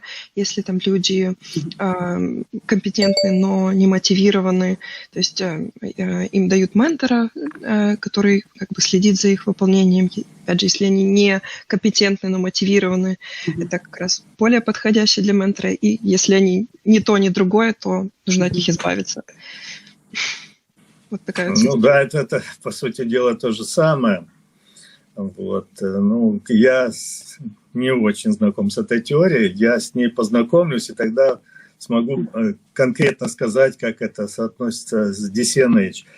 Единственное, что я хочу сказать, что компетентность, да, может быть очень высокая, но может быть совершенно отсутствовать мотивация, правильно?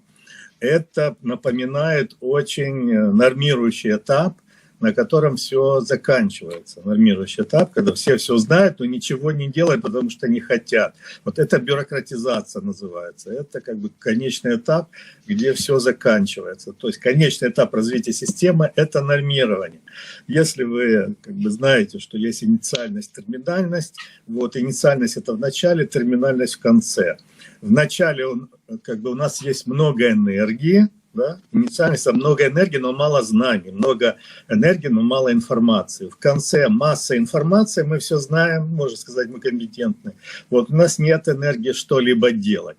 Вот, то есть две точки крайне точно можно описать. Да? В начале это инициальность, это креативность в начале. То есть много энергии, вот, но у нас еще мало знаний, но мы мотивированы, мы делаем. В конце мы уже все знаем, у нас есть вся информация, да, но у нас нет энергии. А энергия, в том числе через эмоции, это мотивация. То есть есть две крайние точки, точно я вижу в этой системе. Одна из них креативная, это когда есть энергия и мотивация. И в конце, когда мало компетенции.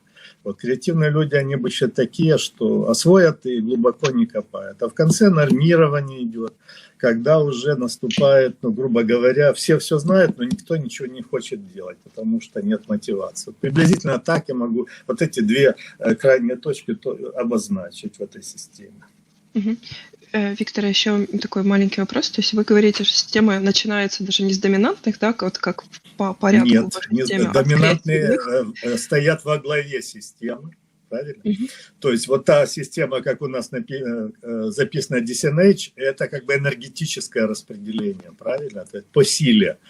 А как бы начало начинается всегда с креативных.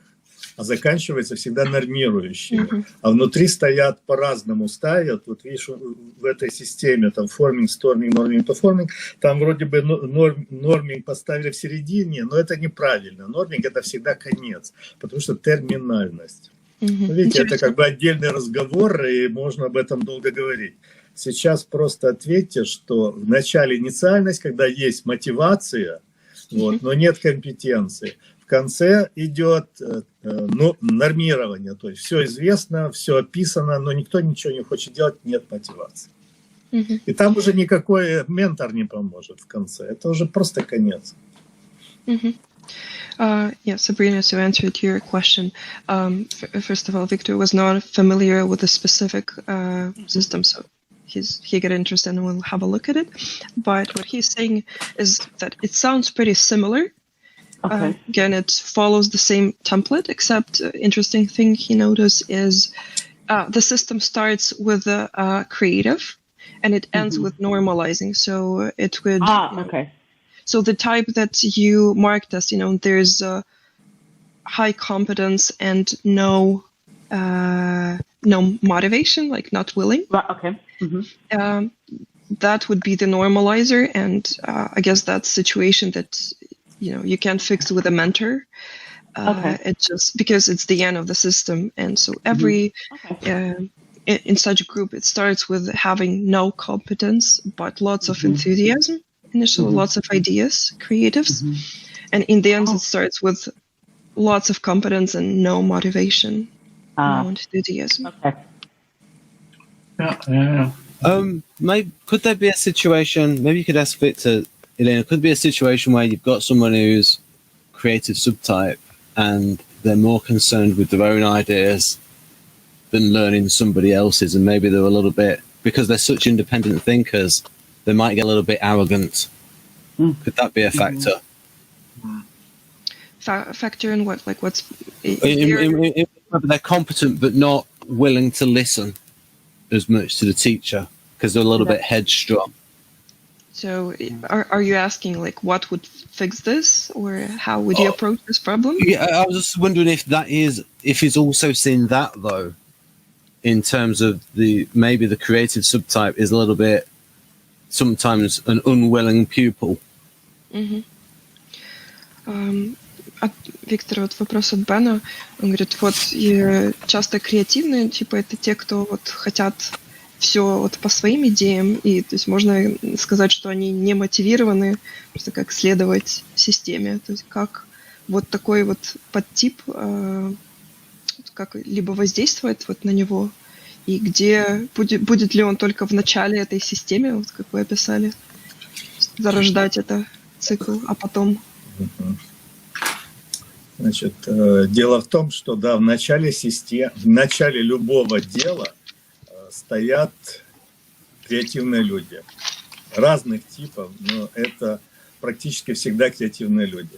Вот. Если дальше не пойдет доминантный, то есть не пойдет финансирование этой системы, или не будет создана организация с дисциплиной, которая направит все силы в нужное русло, то на этом креативные идеи и остановятся, и дальше не получат развития. Или могут возродиться через много лет, конечно. То есть после креативного этапа должен идти доминантный, после форминг должен идти сторминг. То есть должен кто-то возглавить и направить, потому что креативные хаотичные, они неупорядоченные. А доминантные – это те, которые, если увидят, что от этого есть прок, польза, результат, они это организуют и найдут финансы. И дальше пойдет развитие. Я немножко еще перефразирую. Наверное, он больше спрашивал о, вот как мы сказали, в конце системы есть вот компетентные но не мотивированные. Не мотивированные, да. Вот могут ли это быть креативными или это... Нет, в конце креативные то всегда только в начале. В конце они из такой системы первыми убегут. Они первыми оттуда скроются. Их там будет, практически не будет. Yeah, and so a bit vague question, so the answer would also be a bit vague, but creatives would only be in the beginning of forming of the system, and as you said, like the unwilling ones are, in the end, that would be normalizers. And so if creatives are unwilling, that just means, there's no place for them in the system and they quit. So as soon as they can't be creative. So it's not like they're going to stay along and propagate the system. I could just give an example of, there's a lot of, say, writers and people where some people, it's like they have the thing where they don't want to follow the rules and they want to do things their own way, and they'll maybe see something as overly formulaic. Whereas because they've not yet learned the difference between formulas, which is somebody like Sid Field or Robert McKee, who would teach the craft. And sorry about that. And because Robert McKee would say, well, art has a craft that it teaches people. Music has a craft that it teaches people. And it took a long time in Europe for, say, they're learning that there was a craft for writers. And a lot of writers sort of like take the view, well, there are no rules, I'll just do it my own way. So that's sort of what I was getting at, that the independent streak might make them a bit awkward and stop them from wanting to follow the classical way of how it should be done. Because they're too rebellious. That was my thinking, that rebellious streak. Yeah. Ben? Yep. Thank you for inviting me. I have my next engagement to go to. And so unfortunately, I do need to leave now. Oh dear. Okay. I'm just going to put, what you can do is... Great to have you on, Dario. This actually, I'll just say, just to wind up there, folks, this is Vanderhoek writing about some of the features of intuition, and it lines up with what Victor said earlier on with some of those. Like, so for example, I think he hinted towards it that if someone's in, say, an NI state, they get sort of disconnected from their body, which sort of lines up with NI and SI being opposed. And also the feature in the way that intuition might connect with memory, its peculiar form. So Vanderhoek had these 6 characteristics of intuition. So people can look at those. I took a screenshot of it, and I can respond later when you post. Okay. And there's the second one. Right. So what I'll do is, should I end the recording or afterwards and then we say a bit, or should we have a nice little wind up? I don't know how to wind up the event. I'm afraid the wind up would go over time. Okay. Right. Yeah. So what I would encourage you all to continue for a few minutes. Okay. Because I am, it's I'm sure you all have good stuff to do without me as well. And after all, you have Victor here. So it's right. Excellent. Yeah. So yeah, Dario could bow out and we could continue for a little bit. So yes, thank you very much, Dario, and I'm glad you got to meet Kristen and Sabrina. It was nice meeting you. It's great. Good to meet you as well. Good to meet you, Kristen. Good to meet you. And of course, Victor. It's always a pleasure. Thank you. All right. Thank you, Dario. Thanks. See you. I could get Victor's opinion on these features of intuition. Виктор, вопрос к вам. Это описание интуиции к автору Wonder Who Pot. Бэн его раньше упоминал. Может, у вас какие-то тоже комментарии будут? Мне надо сначала это все прочитать и понять. Сейчас не могу дать комментария. Давайте я лучше дам другой комментарий. Вот взаимодействие креативных и нормирующих. При каких условиях это возможно? Вот как Бэн думает? Взаимодействие креативного и нормирующего возможно? Если да, то при каких условиях? Ben, the question to you, well, first of all, speaking of this, the image that you're showing, Victor would need some time to read through. He can just comment right away. But he has a question to you, like going back to creatives and normalizers, like how do you imagine interacting? Is there a place for them to work together, and how would this, under what circumstances that would happen, I guess? Ooh. I think level of maturity comes into it. So, for example, if I give the example of someone who's in a creative field, and like I say, an artist or a musician or a writer, and they learn that there is a craft, that there is something to the craft. versus if it's somebody who's saying, you've got to do this, you've got to do that, and they're overly specific. But if you've got someone who's teaching principles, and I think that's the point where of maturity for the creative person, if they see, oh, there is something to following these procedures, and then if they're working with someone who's very much normalizing, then it's like, I think it's easier for them to work with somebody because they will just say, oh, is this somebody who's, you know what I mean? Because they then respect the book that the other person is by, because they're a little bit, you know what I mean? Because they learn the benefit of following a method. So do you think there would be like a role of a normalizer as a mentor and creative as a student, or some other mechanics as well? I think usually it would come across like that. Or them being equal and just learning from each other?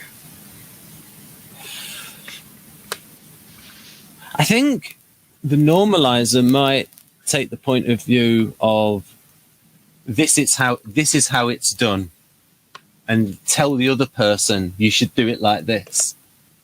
That sort of thing. I think Kristen might be a good person because she says she has to hold back telling people how to do it the right way. So that might speak to that. You know, when I think of art in general, you know, I came to in technology by way of art and graphic design, and I have dealt with people who will say art is they assume it's some sort of magical woo-hoo-hoo, that there's no science or no rationale behind what we do with art and music. And I always emphasize there are patterns to be found in beauty and in nature. And if you recognize those, the person with the natural gift might do it and not think anything about it. But if you take all of their pictures and you recognize the patterns that fall within what they do, you can replicate it. And that usually helps people see, oh yeah, there are patterns. And I think I've seen English language arts teachers do the same thing with stories. They might introduce them to several. They might show the patterns there, and then they can take pieces of writing that students have done and share and recognize some of the patterns, and then they can all come together and determine what works and why. I think if you can take when working with it, if you can take an approach that way, I think it can help them appreciate maybe in the future down the line that, yeah, there are patterns in things that we can in turn learn from and reproduce without following it as a prescription, but using it as a guide, thinking of it as a skeleton. We all have bones, but we all look different in the end. Виктор, вам понятно или может вам помочь перевести? Нет, непонятно. Непонятно? Нет. Бэн говорит, что, ну, наверное, он представляет такую ситуацию, когда оба подтипа, они зрелые люди, и когда креативный человек готов, когда он видит смысловую нагрузку, вот, которая не просто вот делай вот так и по пунктам, вот, нет какого-то креативного способа, и только так и никак иначе. А вот, например, если мы говорим про музыку, да, в музыке есть какие-то основы, которые важно понять, то есть это не просто, нельзя быть просто креативным с нуля, ему есть чему научиться. И вот когда креативный человек готов этому научиться, то есть он будет, они будут вместе срабатываться. И я вот бы нас спросила как раз, будет ли это как учитель и ученик, вот какая-то роль в такой они зайдут. Он говорит, возможно, это, скорее всего, будет так выглядеть, наверное, когда нормализирующий будет, если не учителем, то хотя бы выступать в роли учителя в данной ситуации, и при обоюдной зрелости. А Сабрина говорит, что она это, опять же, видит, если оба типа зрелые, и вот, допустим, вот в ее случае там, она пришла в технологии через какие-то arts, и говорит, что вот можно... вот красота, например, это что-то креативное, но тем не менее в ней можно увидеть закономерности и попробовать их повторить, допустим, когда вы их там рисуете. То есть и вот нормализирующий вот понимание всех этих закономерностей, ну, это больше логика все-таки, но вы понимаете, о чем она, то вот это нормализирующее качество, оно помогает повторить это, а не просто создавать что-то уникальное, вот как креативный подтип. То есть, если я правильно понял, то Бэн предлагает, чтобы нормирующий был учителем для креативного, да?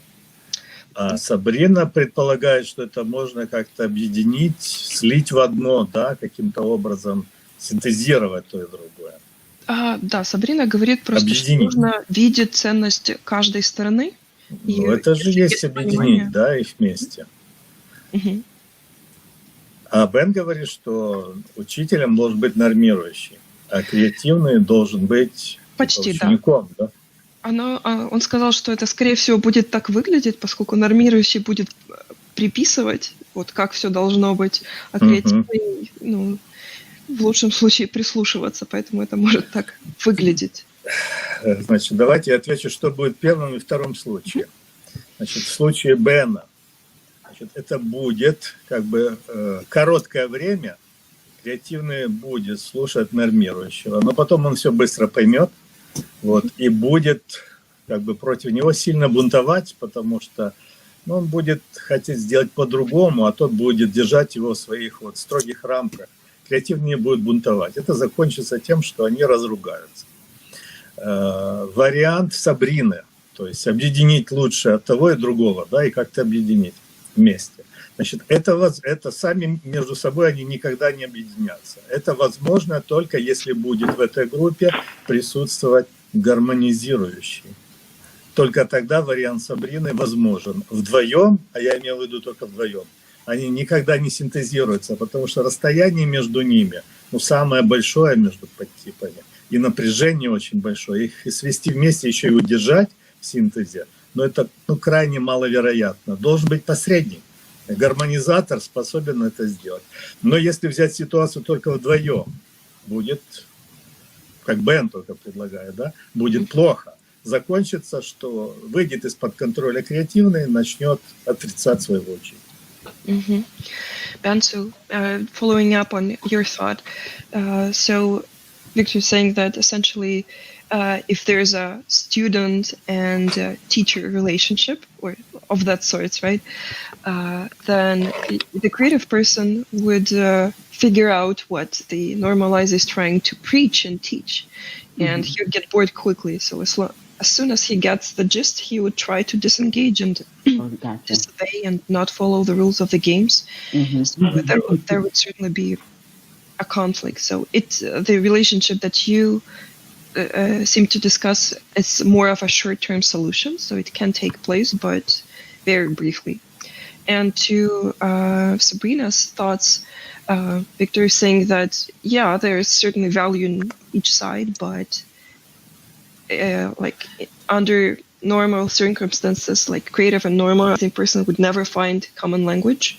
So that understanding of each other would only take place if there's an intermediary, a harmonizing person who would translate and communicate. But if there's just two people, then nothing's likely to going to happen. What I could say is a lot of the types, especially sensory introverts, when if you look at a type in Victor's book for a creative subtype of a sensory introvert, such as LSI inspector, the creative subtype reads like a Kersey ISTP, and the normalizing subtype reads like a Kersey ISTJ. So for people out there, it's this clash between creative and normalizing subtypes is similar to the clash between the artisan temperament and the guardian temperament. Okay, gotcha. And I would say in my case, and I'd also, you could mention this to Victor, Alina, that because both of us are Enneagram 6, we have a peculiar relation towards authority in that part of us wants, like part of me wanted a system to sort of follow, like out of anxiety. It's like, oh, am I good enough? Is this the right way to do it? wanting a sort of metric to measure myself against.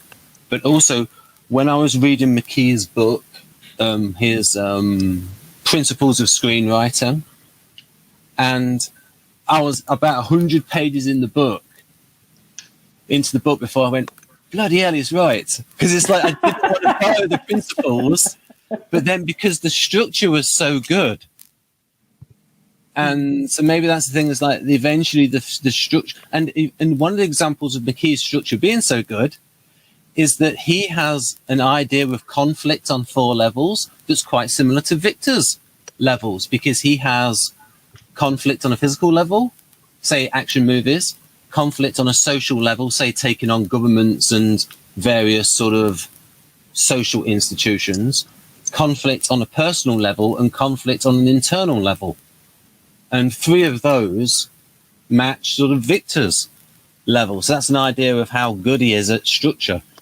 I was just initially, so it's a weird relate between wanting an authority and then like a mixed feelings towards it. So that might be a combination of the creative subtype, but also Enneagram 6. But what about McKee? So what is his system based on? You're saying conflict? So yeah, he has 4 levels of, he thinks there's 4 levels of conflict in a story. Physical conflict, which is like, think action and like action movies. Social conflict, which is like, say you're taking on a government, like so those films which are say man versus state, or you're taking on an institution. And then personal level is just personal conflict between characters, and then internal conflict when somebody's got say internal issues.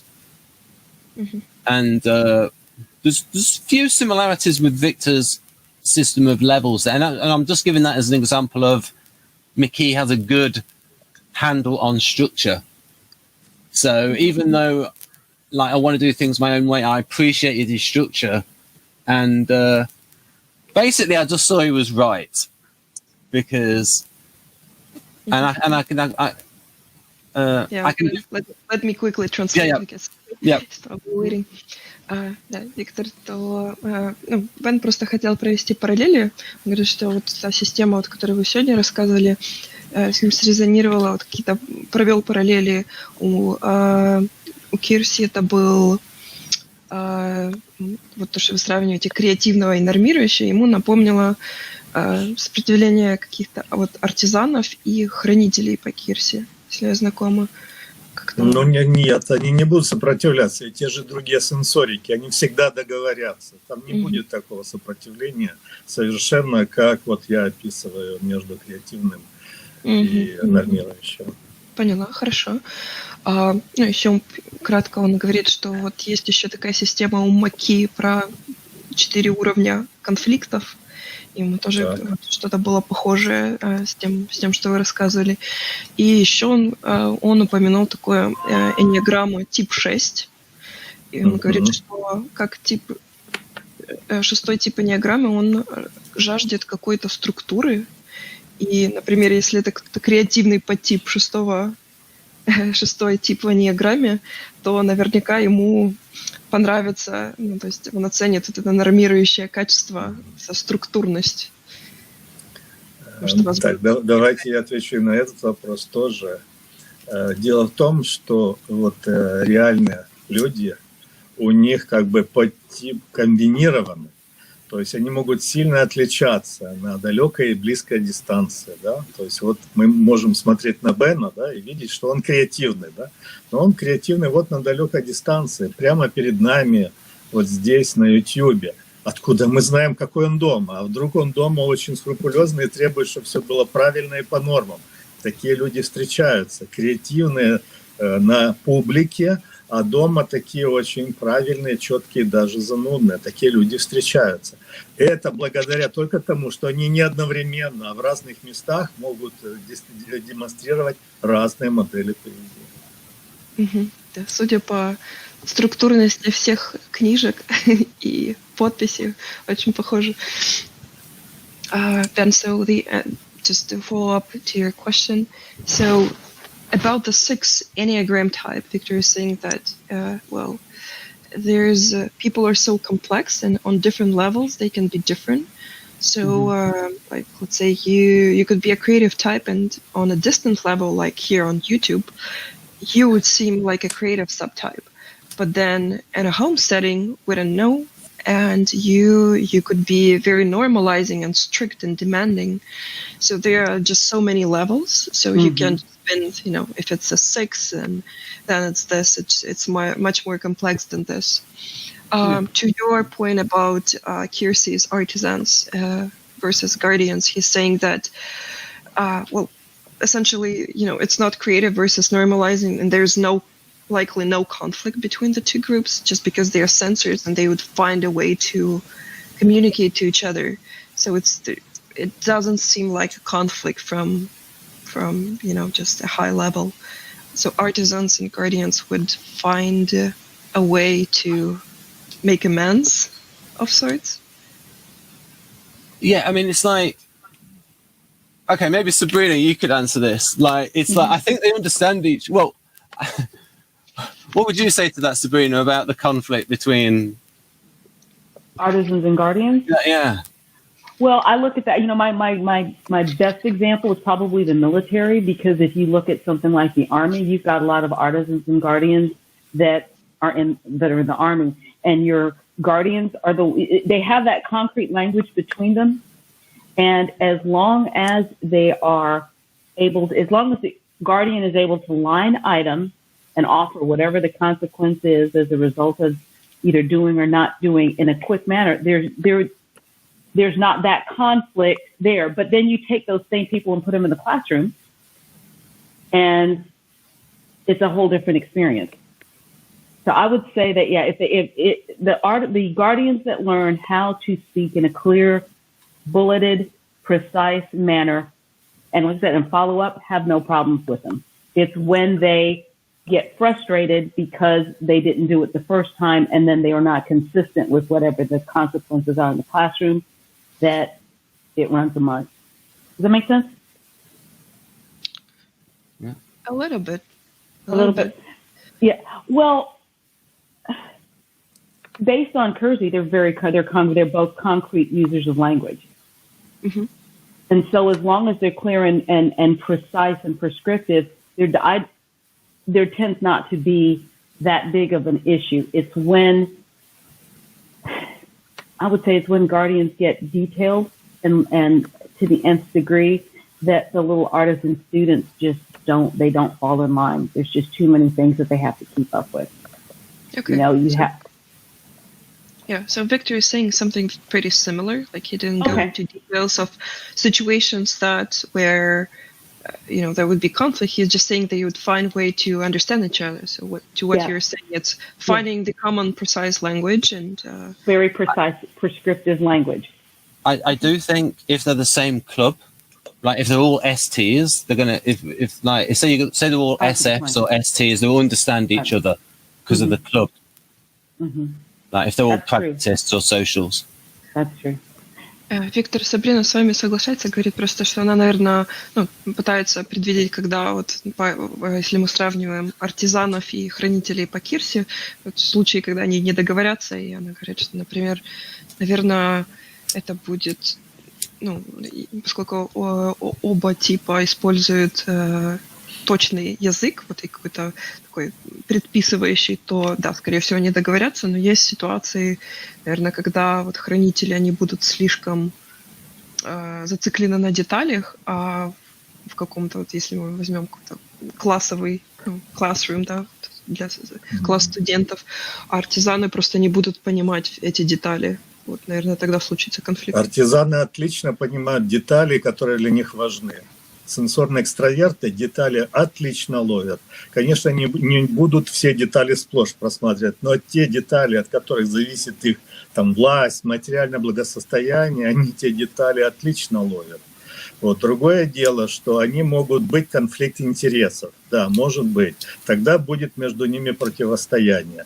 Вот. Но они просто со временем договорятся. Конфликт может быть, но он имеет тенденцию к разрешению. Вот возьмите конфликт инспектора и маршала. Вот два боевых вида действия.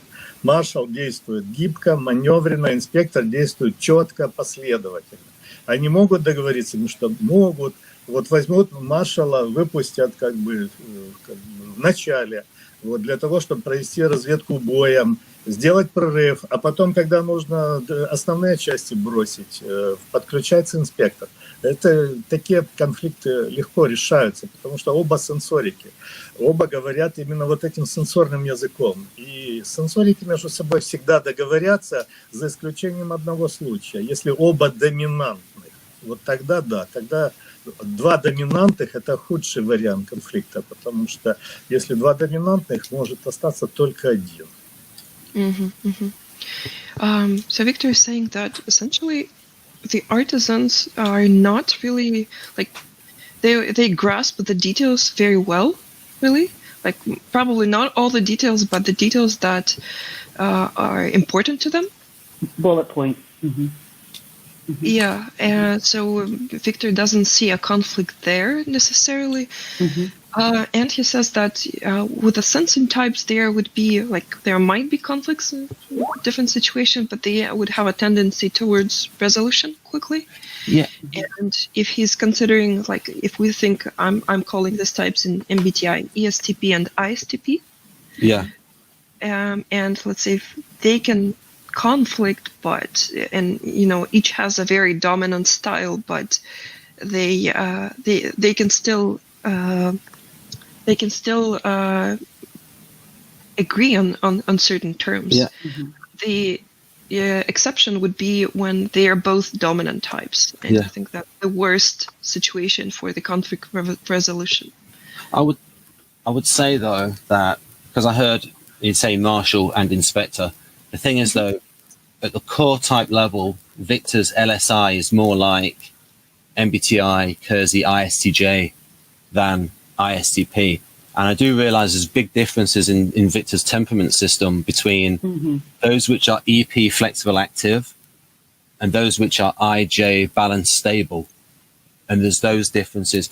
The reason I brought up artisans and guardians was to show that Victor was capturing via creative normalizing because it's like Victor's seeing the same thing, but he's capturing it in a different part of his model because he's captured it at the level of subtype where he sees, you know what I mean? Like from a socionic's point of view, you see, Sabrina and I will see, and Kristen will see, and you probably, like we see the difference between artisans and guardians. But Victor's system being different, those conflicts that he might see those, and with sensing types, I'm saying that he attributes that to subtype differences, because that's when that happens when you look at when you read the profiles for the sensory introverts, because it helps to explain why those sonic sensory introverts don't translate over very well to the Western types. So if you read LSI, SLI, ESI, and SEI, they can seem like mixtures, and there's a lot of variance in the subtypes. So talking about if you consider like the subtypes, not the subtypes, but marshal and inspector, ESTP and ISTP, right? Yeah, so but that ISTP is not the same. Yeah, but that's the problem is that even the name of the type, it's called inspector. At a core type level, it is like the Kersey ISTJ, because that's also called the inspector. Exactly. Because I see how Victor gets there, because it's IJ, it's balanced, stable, and it's a right spinning type. And the way that Victor defines TI plus, it's very sort of rigid and by the book. So the core type is very IST, and Victor himself agrees that his LSI would be ISTJ in it. So, for example, Vladimir Putin, I asked David Kersey, and we would type him as ISTJ in Kersey and MBTI. He'd be LSI in. So I think Victor types Putin as LSI. So. Так в чем вопрос? Я пытаюсь понять. There's problems. there's always going to be problems with communication when we talk about the sensory introverts, and people have to sort of keep the systems separate, I think, at that point. Основное, что говорит Бэн, это просто он, наверное, теряется вот в этой разнице интровертных логиков MBTI и Кирси и в соционике. Вот, например, вот Владимир Путин будет ISTJ в MBTI и ISTP в соционике. И вот он немножко теряется в том, насколько я понимаю. Вот. Если взять Путина, это будет логика, сенсорный интроверт, доминантного подтипа. Вот это все отлично описывает его поведение, там нет никаких противоречий. Не могу понять, о чем тут вопрос. Я тоже не очень пойму пока. Ben, so Victor is saying that he sees Putin as like logical sensory introvert of a dominant subtype. Yeah. So it's pretty clear, and even if it's it translates into different letters, still it's there's a common ground between the two that we can understand and type him. Yeah. I mean, it's like different letters, but we realize what it's like, because to me, I see him as a bean counter, and he's very like tight budgets. And this is, you could say to Victor that this is where Enneagram can help, because we see him as counterphobic. That's why he does these things, like he's in a cage petting a big cat and doing all of these macho things, but he has fear in his eyes. So it might be an Enneagram thing going on there. Я думаю, что проблема, наверное, в том, что Бэн пытается согласовать системы, которые построены на разных основаниях. И, может быть, даже это невозможно так хорошо, чтобы они соответствовали друг другу. Частично возможно, но полностью вряд ли. Ben, so you're saying you're in speaking of Putin, that you're seeing fear in his eyes, like in his eyes, you see fear in his eyes. Yeah, it's counterphobic 6. They take on fear. Any kind of fear they have, they take it on and act very tough. And you see it where, like in certain pictures with cages, or just everywhere? What, you mean the fear in his eyes? Yeah. I just see it in his eyes. He doesn't look. If you see him in pictures with, say, Modi, the Prime Minister of India, he's very confident in his eyes. Putin looks unsure in his eyes. Because I've talked to Enneagram expert Catherine Favre about him, and she types Vladimir Putin as a counterphobic 6 as well. I'm just saying there's something from that system that's not really accounted for in socionics. This idea that also you could say that Jonathan typed Hitler as a counterphobic 6, where he was very much afraid, but he would take on his fears. Mm-hmm. So it's. I mean, you could maybe help to explain this, because like you're a 6 yourself. The idea of the counterphobic 6. Mm-hmm. Что там с Путиным? Не могу я никак понять. Я так понимаю, что есть просто какие-то детали, которые Бэн видит, наверное, которые до конца вот в соционике он не находит полного объяснения. Он говорит, например, как он видит Путина, как вот по эннеаграмме тип 6, то есть как-то он как бы так сказать,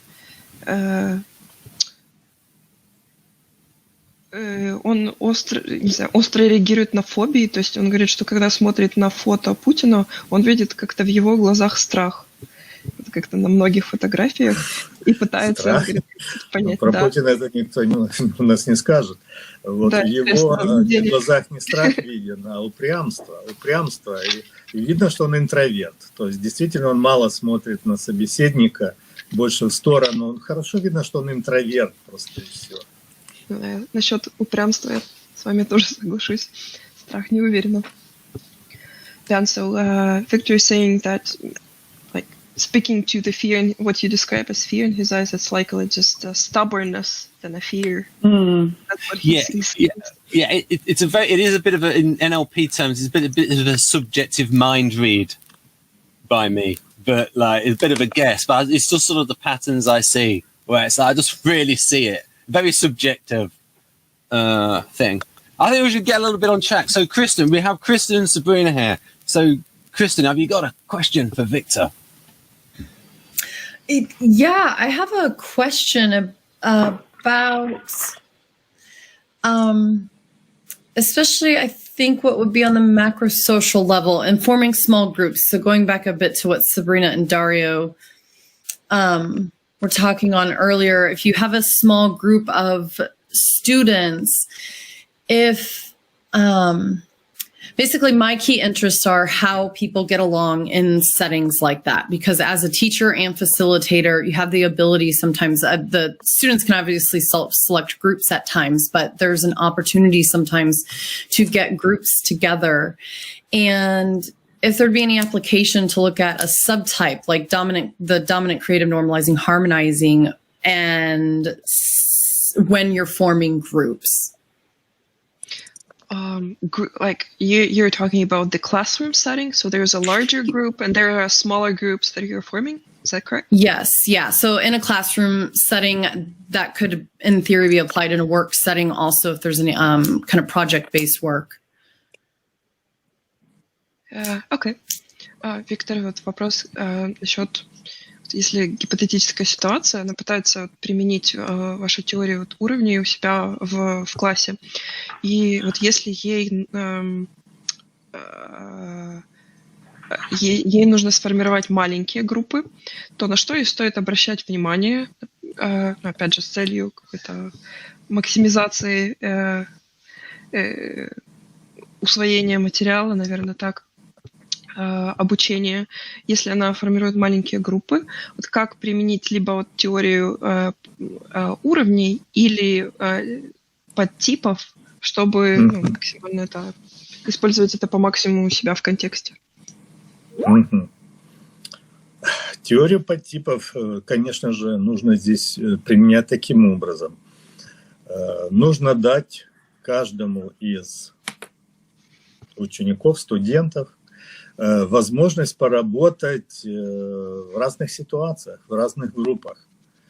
Вот. То есть надо работать на контрасте. Например, одно занятие вы разбиваете таким образом, что вместе попадают одинаковые типы. Да?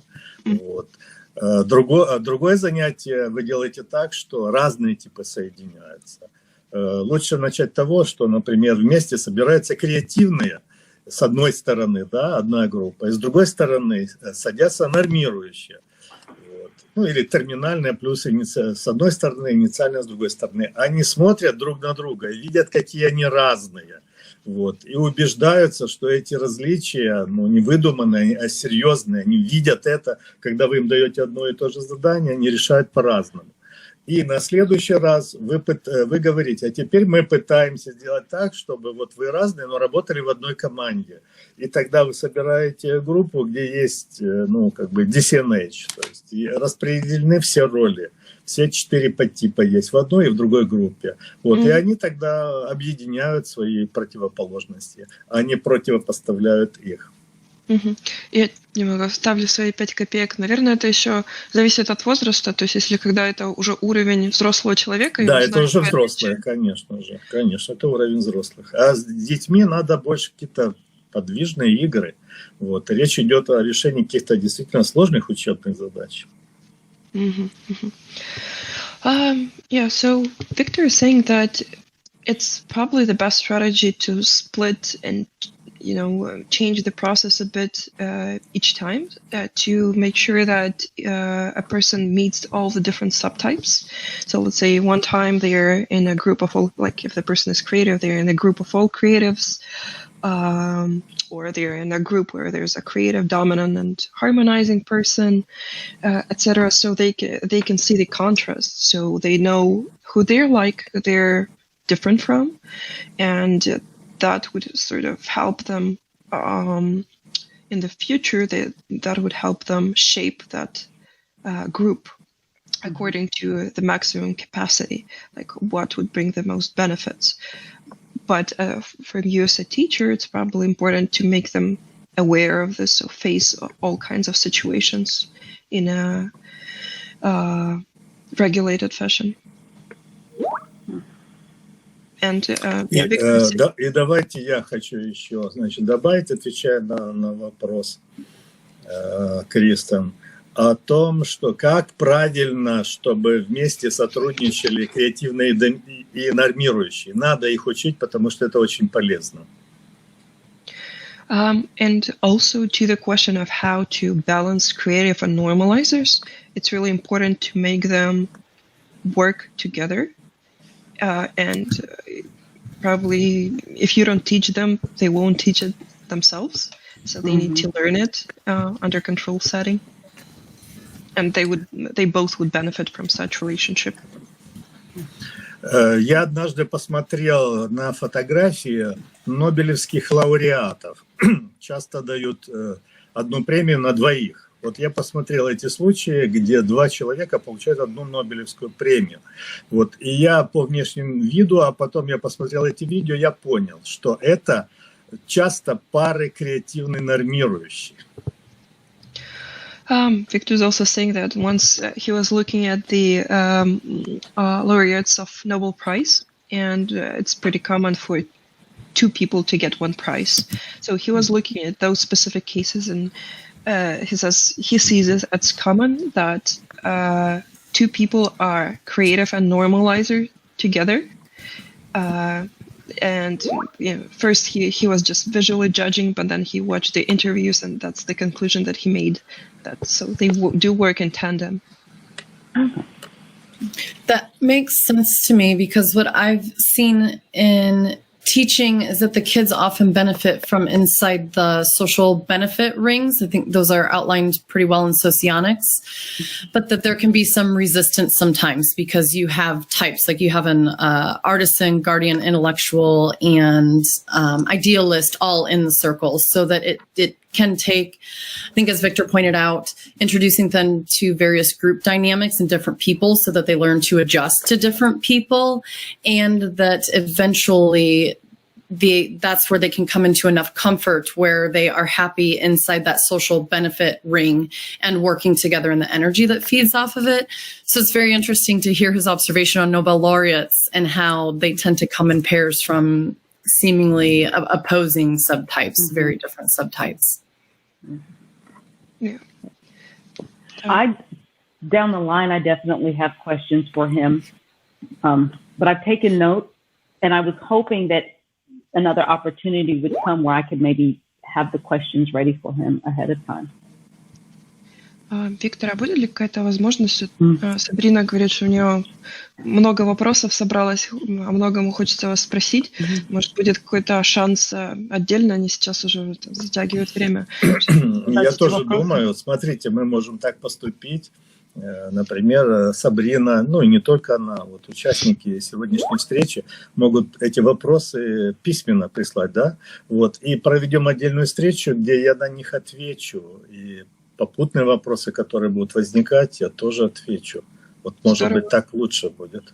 Здорово. То есть можно собрать эти вопросы? Можно собрать вопросы, я их просмотрю заранее, да, чтобы вам легче будет, чтобы вам легче было переводить. Кратко напишу ответ, вот, но буду отвечать более развернуто. Но вы уже будете понимать, о чем пойдет речь. Хорошо. Sabrina, so Victor is saying for sure he's open to it. So everybody who's on this call can just compile a list of questions, so he could prepare beforehand. So he'd probably just, like, if I was to translate again, so I would just help get his short answer and help make it efficient. Perhaps you could ask Victor, would he be interested in doing a future event on learning styles? Виктор, будет вам интересно как-то сделать ивент насчет стилей обучения? Ну, почему тоже, конечно, интересно. Вот, имеется в виду стиль обучения по типологии, да? Да, да. Или, может, просто есть же теория разных стилей обучения? Или именно на базе типов 16? Сейчас уточню. Ben, so when you talk about learning styles, do you mean like for each type specifically or something more general? Well, what were you thinking, Sabrina, of doing with the Kersey ones? What do you think could be a good one in socionics? Would it be with the clubs? How do you think it would? I was going to say, if we're talking learning styles, especially if it's something that can be applied to teachers, anything more than 8, with the exception, say, Enneagram, can be a bit of a challenge for them. Anything that you can do in groups of 2s, 4s, 8, I think would be great. So. Наверное, интересует вопрос, как лучше сформировать группу, да? Или как разбить класс на малые группы. I've got an idea. Maybe because Kristen has been applying social benefit rings, perhaps we could do social benefit rings in education, because that. Social benefit rings. Я понимаю, это значит кольца заказа. Значит, я кратко просто отвечаю, как лучше с моей точки зрения. То есть кольца заказа и кольца ревизии – это две стороны кольца прогресса. То есть и то надо. Заказ – это тот, который дает энергию, мотивацию, а ревизия, которая дает информацию, то есть тщательно прорабатывается вопрос. То есть нужно делать и то, и другое. Первое занятие – кольца заказа, второе – кольца ревизии, третье занятие – группы прогресса. Вот так лучше делать. Виктор, уточните, пожалуйста, что такое группа прогресса? Может, на английском даже проще? Группа прогресса – это две дуальные пары из смежных квадр одного направления. То есть либо левый прогресс, либо правый прогресс. Там будет и ревизия. Главное в чем группа прогресса – это та группа, где есть дуальность, ревизия и заказ. Вот это самая продуктивная тройка отношений. Yeah, so Victor is saying, we could structure that way. He sees it as, there's benefit circles, and there could be probably multiple events dedicated to each. So benefit circles, revision circles, yes.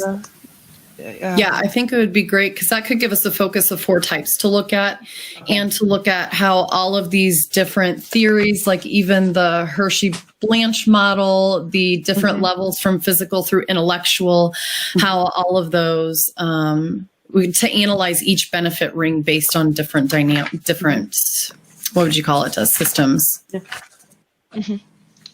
And Kristen, there's another one I want you to add to. Add Gerald Grove. If you'll if you're not familiar with him, do a search, because he has a theory on teaching learners to be self-directed, and he based his model specifically on Hershey Blanchard, and it's tied to it quite well, and I really like his model. It's the website that he had back in the 90s is kind of, it might be archived if he doesn't have it up to date, but it's definitely, the reason I mention that is that with Hershey Blanchard, it is really geared toward business. Okay.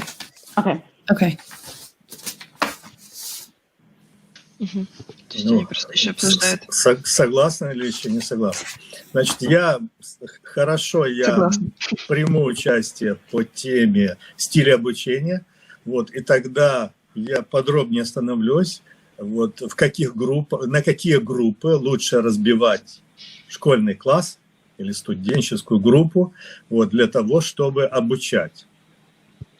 So Victor is saying that he agrees to participate in such event, and he would just focus on, the classroom setting, how to split it to educate those people better. Perhaps we could have a sample from Kristen's experience of what she did with a particular pupil, and then how I think you taught the pupil from the point of view of their superego type. Yes, and also who they benefit from. So I probably have the most experience with INTJ. Oh, wait, no. INTP, ISFP, in that circle. Yes, in MBTI translation.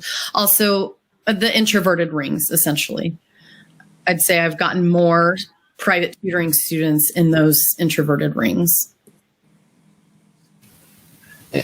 And I also think this is fascinating because it has a bearing on what we think about translating between the systems, although it's probably going to be one of these things where it would be nice to type these people individually to sort of Было бы очень хорошо, если бы Кристен сняла фрагмент, интересные фрагменты, короткие интересные фрагменты ее занятий, где она проводит вот по ее системе, да, и мы могли бы предварительно посмотреть, а потом бы это обсудили. Kristen, just a suggestion. So maybe if you have a chance to do that, that would be great if you could just record, certain similar interactions when you, split your groups into smaller groups and what kind of sessions you handle with them. And then if you could send it along beforehand, everybody could take a look. So that would be a, more realistic suggestion. If I had the opportunity to do that, I 100% would, even for my own records. I just, because I work with K through 12 students in a private setting, don't have the ability to do that. I just, I do the best I can documenting my stories with my students, my experiences with them. Although, back to Ben's point about translating the introverted types between the systems, perhaps we start with an extroverted group to help our first event go more smoothly. Yeah, because I've noticed that even when you put the corresponding Kersey roles, it goes beautifully, especially for the right extroverts, where you can imagine a teacher having to play the role of supervisor, to supervise the children, also to be like Lee in terms of the great communicator, like say Richard Feynman. Lee probably being the best at communicator, and then also you could say as Sabrina has mentioned, say a teacher that can do a little bit of ESFP performer to hold the attention of the pupils. And I see all of those roles, educator, supervisor, mentor, and the other one, I've forgotten, performer, all of those roles seem to be roles that are good roles for a teacher. So I can see there's complementarity between the roles. And I noticed that with, for the extrovert a bit, and then with the introverts, you have to sort of finagle it a bit. Sometimes you can sort of do it. Sometimes it works. Sometimes it doesn't, because of the problem with translating the sensory introverts. Yeah. And certainly I think starting with the right extroverts would work, because you are ESTJ yourself, and you can sort of say, well, this is where I've acted like ENTP, this is where I've acted like ENFJ, and this is where I've acted like ESFP. Yeah.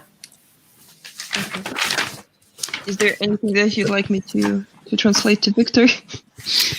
Thanks for the presentation. Awesome. Definitely. I think maybe It's awesome. It was great. Maybe the bit as Christian's suggestion that maybe we start with an extroverted ring to aid because of translation issues, because of the differences in types. Виктор, все еще есть какой-то конфуз насчет интровертных типов личности, которые разные в двух системах. И, наверное, чтобы просто меньше конфуза было, не предлагается экстравертных начать типов, что еще дополнительно сузить. Хорошо. Так, давайте уже заканчивать. Уже 3 часа мы сидим. Вот. По-моему, уже все обсудили, что можно было. Да? Вот. Просто Бен готовит тему нам следующего и согласовываем время. Yeah, so Victor would like to conclude this call since 3 hours. So Wonderful. Thank you. He's happy to be in the next event, so we can just discuss the timing and specific. Well, I'm glad both Dario and Victor got to meet these two great people, Sabrina and Kristen, who have been bigging up. Right, so I will end the broadcast, and hopefully the next event will be relatively soon, and we're going to have a little chat afterwards. So bye-bye, folks. All right. And Cheers. Thanks, there everyone. we go.